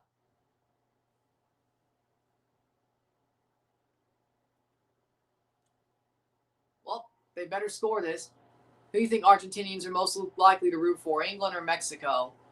I think they want a nuke to hit the stadium. I think Argentinians would want a nuke to hit the stadium. That's what I think they want, or a meteor. They don't want either of them to win. Probably if they had to choose, England, but no, I think they'd rather have a nuke hit the stadium. Foul on Paraguay. Here's a penalty for France. If they don't score this, they're in trouble.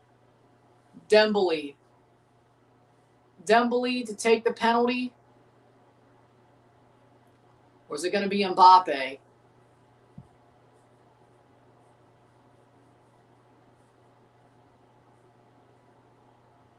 Ousmane Dembele has the ball. Paraguay's messing with a spot. They should know Mbappe takes them. Well, Mbappe is taking the penalty. Okay. Dembele hands the ball to Mbappe. But they both could take it if they wanted to.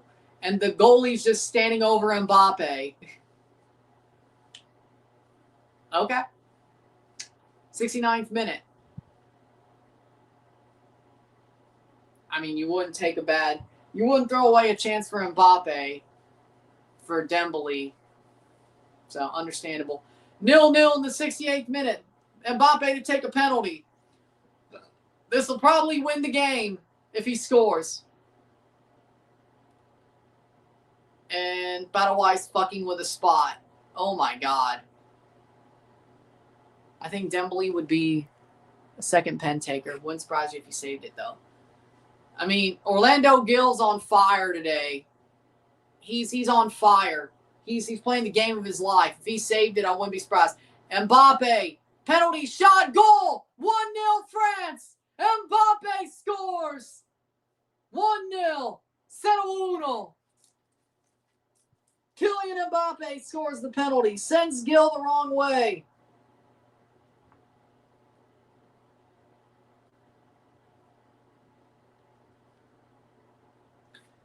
'69th minute.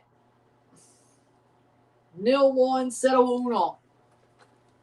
They've had zero attacking threat. Their only chance was a penalty shootout, 0-0. Paraguay won't score, it's over. Well, I mean, they did score against Germany, but Germany's much worse than France. Yeah, this game's over. That probably won the game. I would say that won the game right there. I'm doing fine, mile high. Still, I'm good, but sucks to lose. 70th minute for Mbappe. Now that was 69. We'll leave it at 69th minute. Paraguay only had 115 passes all game. They could be more now, though. Paraguay will need a goal, so they'll open up more. Yes, Diego Gomez is off. He gave up the penalty, and that might just do it. Mauricio coming on for Paraguay. I'm good. I'm doing fine.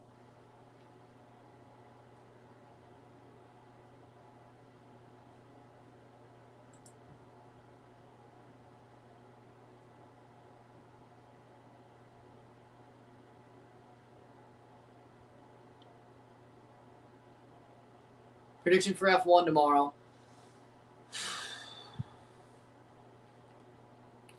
I got Kimi winning, Lewis second, Lando third. I think Lando will end up getting up to third place at Silverstone. Kimi P1, Kimi wins the race, Lewis P2, Lando P3. Lando already had good overtakes or good race pace in the sprint. He got to P3 from P6. So, again, you can probably do that again. I'm going to go Lando on the podium. I'm going to go Lando on the podium. Hamilton second, Kimi first, if his power unit doesn't blow. Then, if so, Lewis wins the race. Leclerc fourth. Verstappen fifth. Yeah. Piastri sixth or seventh. Rabiot's down hurt. The Red Bulls are terrible this week. I think Max's power unit might blow. Either that or Max ends up P5 because he's Max Verstappen, but you got a point. It's either or. That power unit blows for one of them, water break. I guess a tough foul. I guess a tough, strong foul.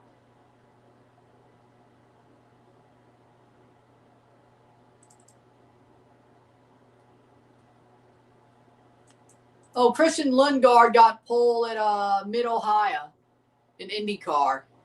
Well, good for Lundgaard, even though he's leaving McLaren at the end of the year. Some Mbappe said.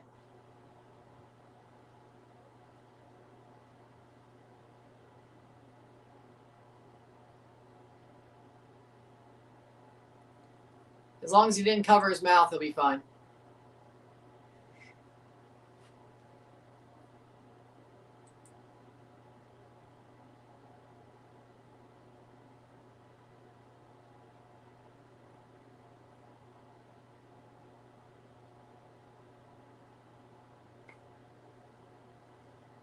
Cheap shot by Mbappe, his little kicks.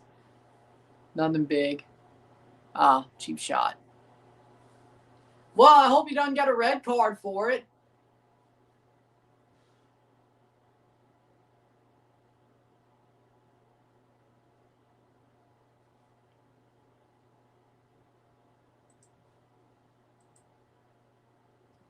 Either way. Lundgaard ends up on pole at Mid-Ohio in IndyCar. USA can beat Belgium. I think they will, even without Balogun. Belgium sucks. Like, I don't know why we're acting like either way. These casuals are like, oh, the USA needs Balogun to beat Belgium. Do you realize how bad they are now? I mean, yeah, the ball's round, but do you realize how bad Belgium are now? The USA's fine.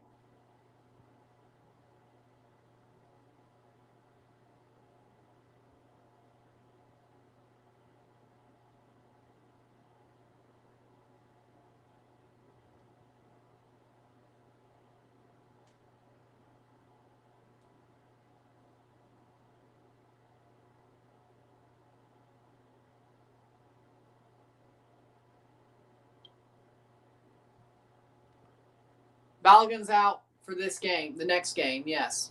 He will be back if there is another game for the United States after quarterfinals.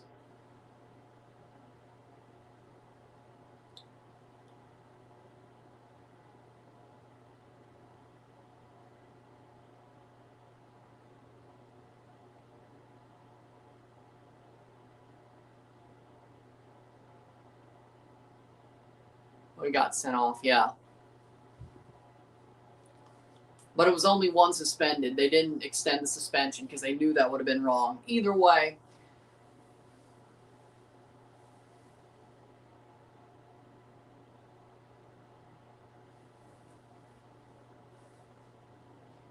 Where'd Pato qualify? Where'd Pato qualify?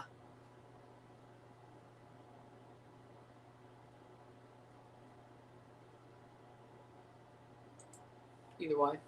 It was a red throw, but It was a red, though, but game's a game. Harsh red. If Messi's isn't a red, Balogun's not. In my opinion. Oh. That was 27 minutes ago. I'm like, Pato, I guess, got... I was like, oh, I guess Pato got bird dogged by Lundgaard. Suppose that's true.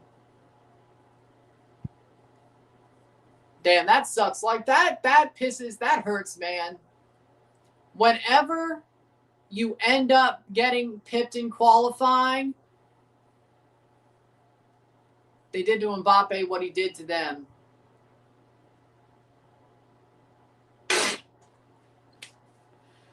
Just wait, this guy's going to get a card for it. 77th minute.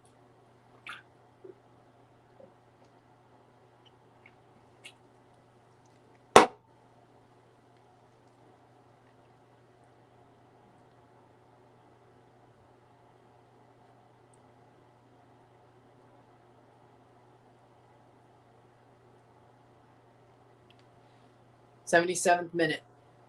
That guy must be a UFC fighter in his former life. But, maybe. But for me, it sucks in any sort of motorsport to get pipped in qualifying, especially by your teammate in the last seconds of qualifying. That's got to suck. But that's not what happened there. It's not what happened there.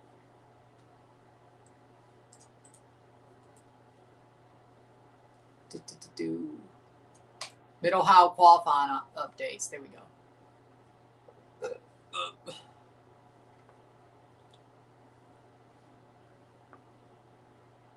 Pato finished 5th in round 2.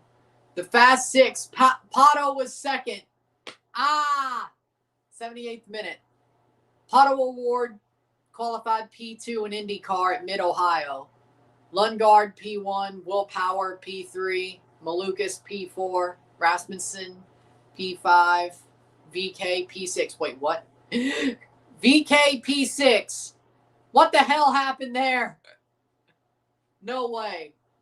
Oh, Pillow was under... Damn, man. I guess it was different this time. That's like Lance Stroll qualifying P6 in F1. Okay, no, maybe not like that.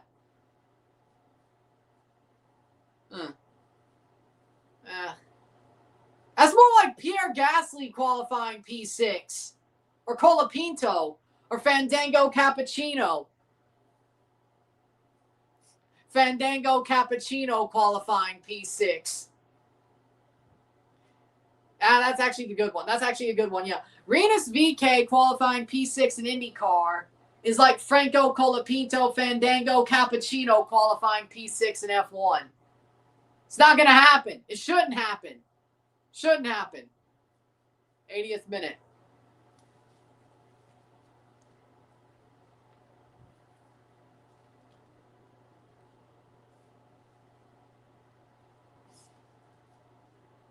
Oh.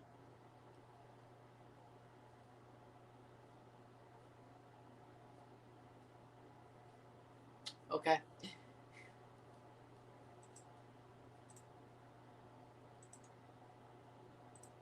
'80th minute.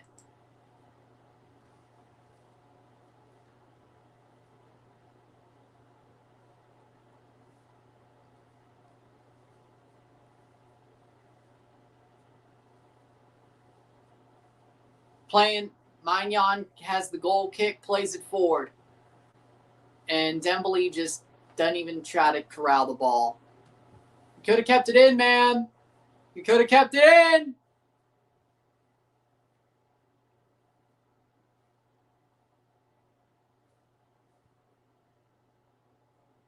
Playing forward. That's a strong challenge. Playing forward. Oh. Oh! Yellow card. That might be more. Oh. At least there's a yellow card there, but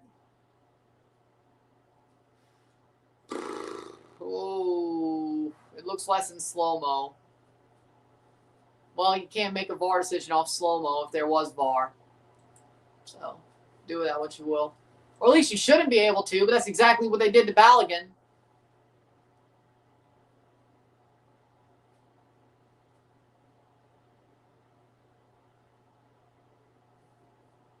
He's in the midfield anyway.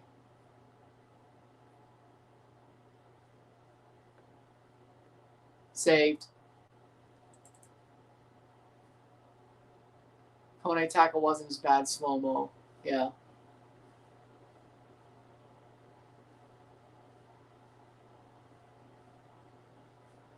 Real time, it looked worse. Yeah. Playing forward. That was in the midfield. How do you get a penalty for that? This ain't MASL. Why is Canada so... Because we aren't as good as we think we are. And we can't finish. I'm not giving up. I'm not giving up.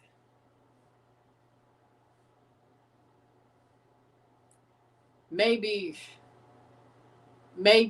there's got to be somebody to have to do the job himself, but I'm not giving up. Not like I'm giving up. I ain't giving up on Toronto FC, and I ain't giving up on Canadian soccer. Now, there might have to do the damn job. A Pirate might got to do a damn job himself, but you know what? I ain't giving up.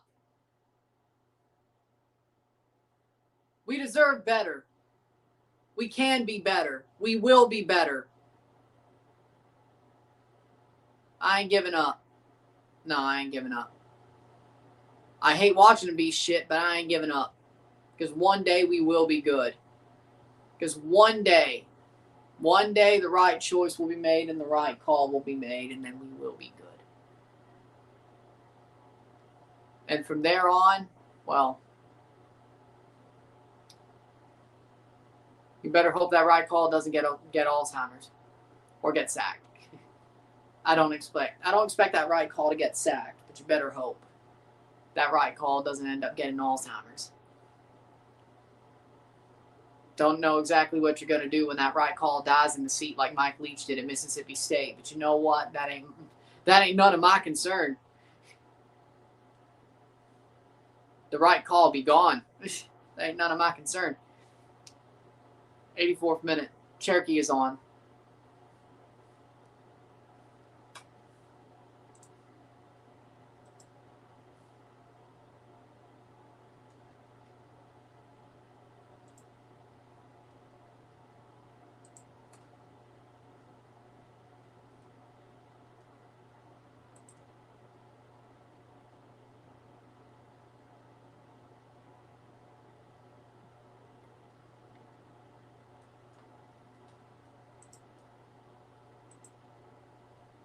Either way, 1-0 France.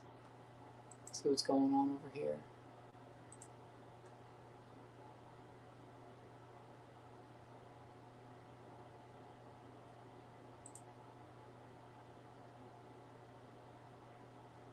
So the storms must have passed. Okay.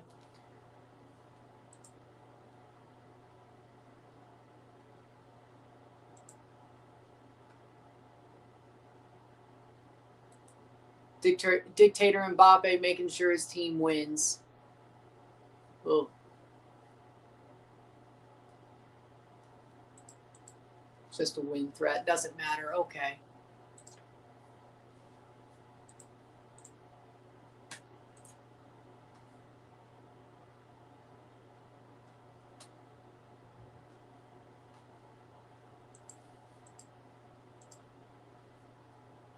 '86th minute. We'll review this game once it's over. Then I'll get the streams up for the next couple of days. Why doesn't France do what the U.S. does to score more goals? I mean, France has one of the best attacks in the world. Paraguay is defended very well. Well, to the point where they've only allowed a penalty. I don't know how the hell that USA game ended up the way it did. Maybe USA. Do you still think Canada would beat Mexico?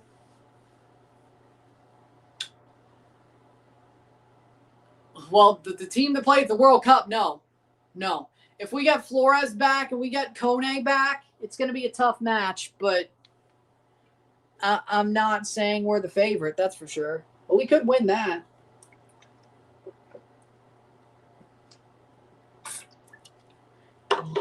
If Kone's back and Flores is back and David starts scoring again or Promise starts, we could win that game. I still wouldn't say we're a favorite, but, we could win that game. I'd like our chances. Probably 45-55 towards Mexico, but we can win that if we have our best players. We have a World Cup 11? No. No, we're not.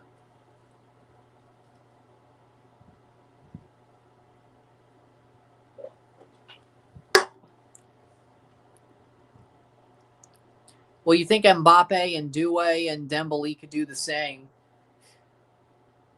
We're really going to start hearing people say USA's like freaking Brazil now, are we? Okay. Probably are.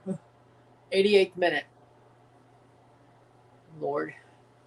Paraguay is probably given up at this point. Why wouldn't they? See, the Paraguay's gotten better throughout this tournament, or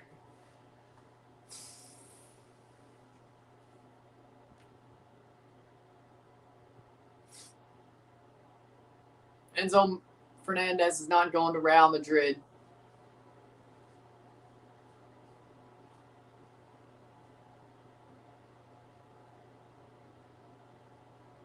'88th minute.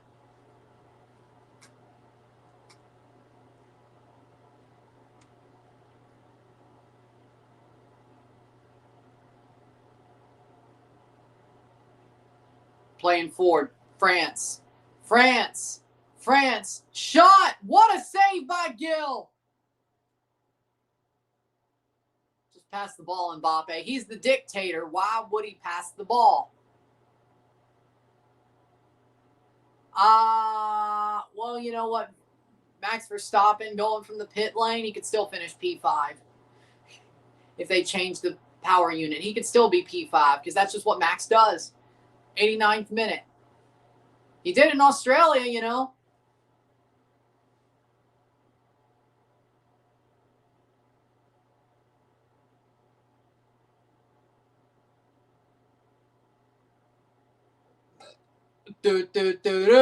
Max Verstappen. It was going to be France, Argentina anyway without FIFA's help. Let's be real. I don't think they needed FIFA's help. Especially when we saw the knockout bracket. Don't think they did.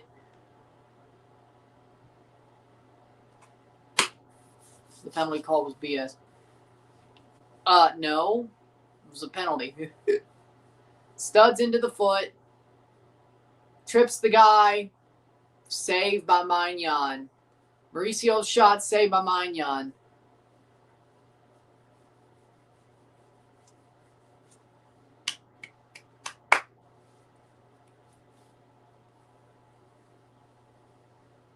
Well, Doué was still injured, so then the play stopped and they could check it.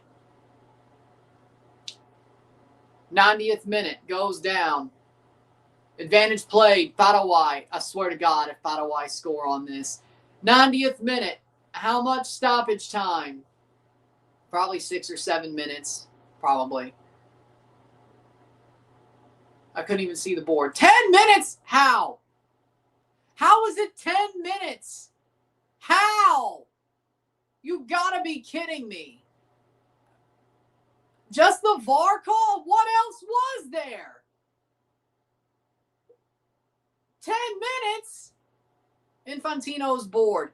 Then what does 10 minutes do? See, there it is again. They could have scored if they passed the ball. Well, that's dictator Mbappe for you, but you got a point. 10 minutes more footy for him. It's not like it makes him any more money. He wants extra time, doesn't he? You're boring me to death, Infantino, you bald fraud. You're boring me to death.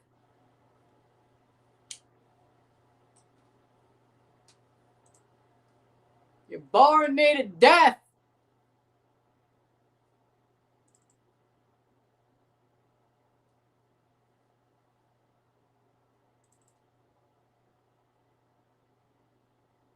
Pato P2 at Mid-Ohio. Good.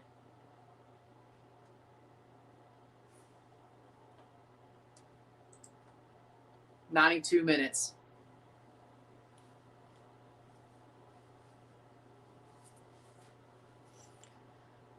France playing it forward. We'll review this game once it's over, then I'll get the streams up for the next couple of days, or the next 3 days. The 3 streams tomorrow being F1 and the 2 football matches. Brazil, Norway, Mexico, England.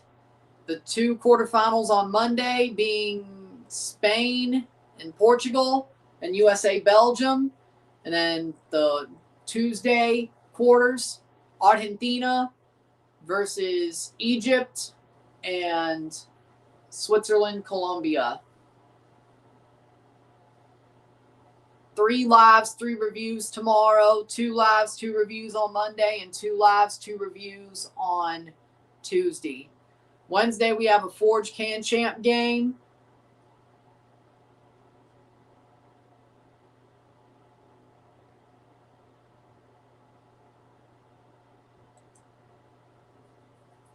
'93rd minute.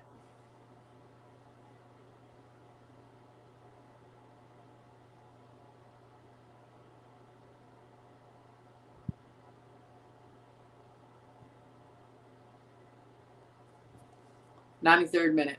Upamecano looks terrible in defense for France. Well, the good news is he ain't had to do shit in this game. What happens when they have to play defense, though? Well, hell, any of the games they've played, really. Martinique would be a good team if they could keep their best players. That's true. That's true. Oh, no, I don't need to see another Canada-Martinique game, though. No. Or a loss, I should say.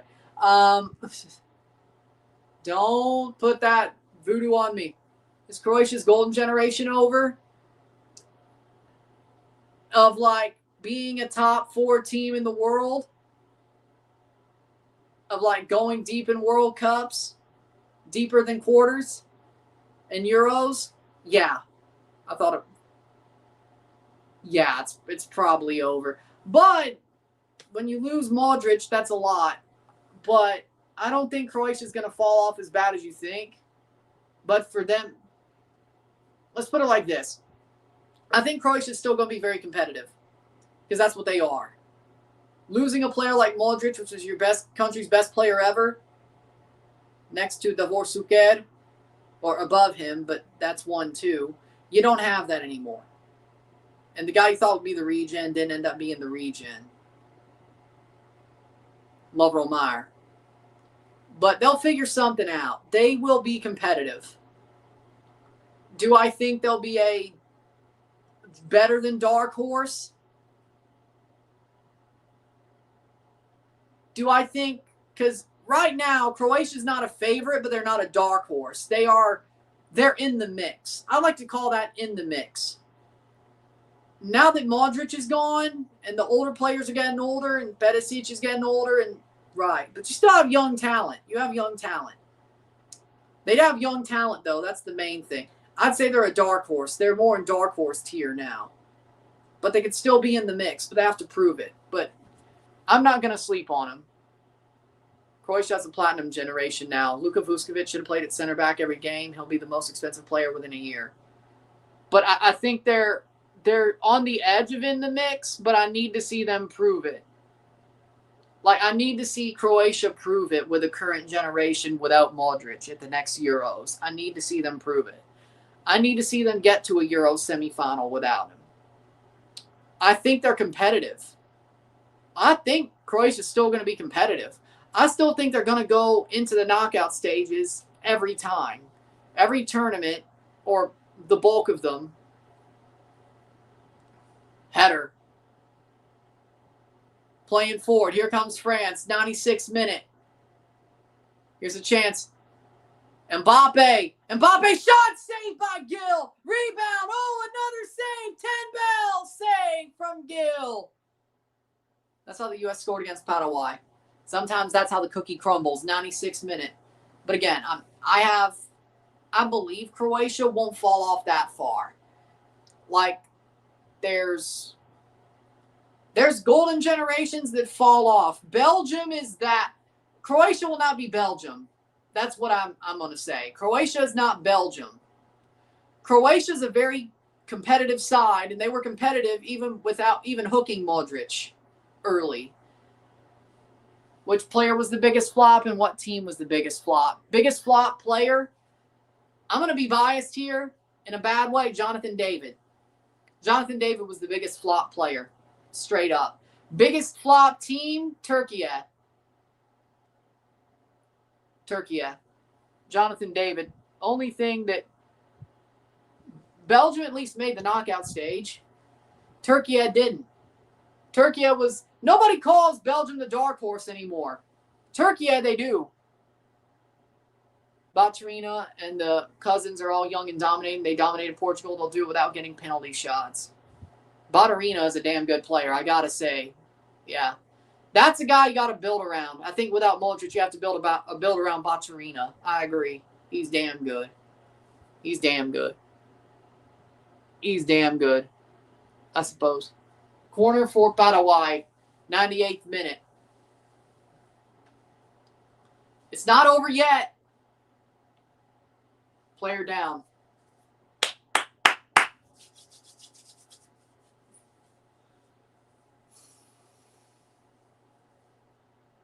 Como still keeping their squad together for UCL as they should. As they should. Vuskovic set dozens of records in the Bundesliga at 19.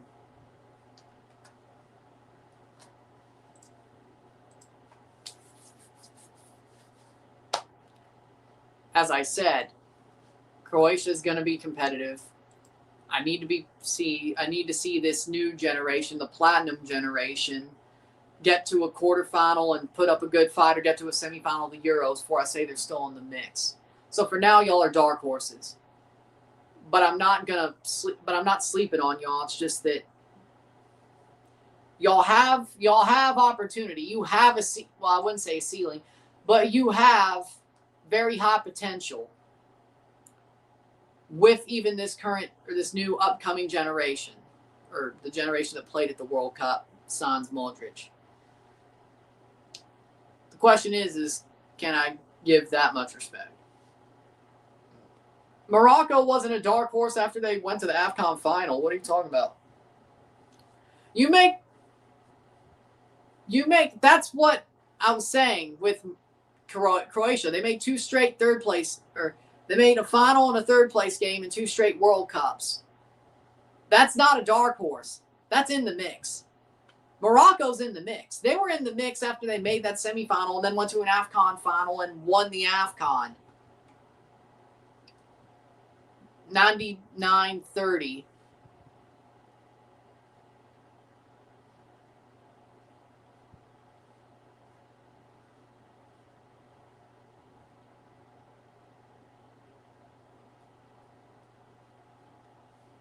'94, 99-40.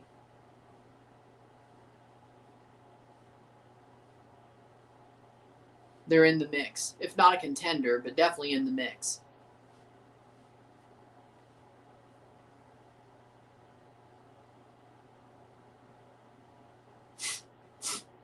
100th minute.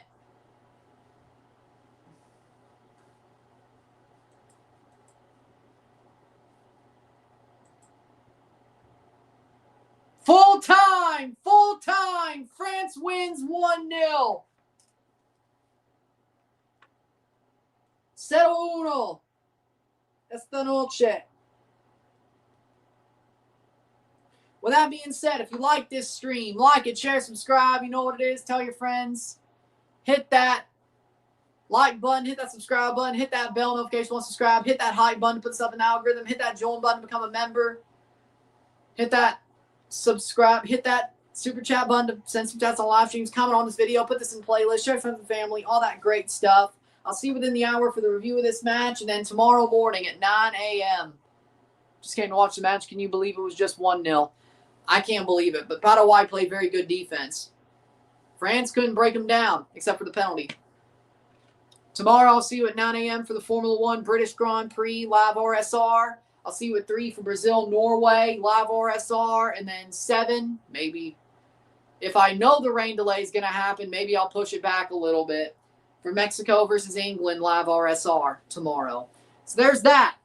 And then, of course, Monday we got Spain, Portugal, USA, Belgium, live RSRs for both. And then Tuesday we have Argentina versus Egypt, live RSR, and Colombia, Switzerland, live RSR on Tuesday. So all 7 of those streams will be up after the video comes up. A little bit after the video comes up, all 7 streams for the next 3 days will be up. 3, 2, 2. And there you go. I will see you within the hour, and then I'll see you tomorrow. I'm Ron, and I'm out. Peace.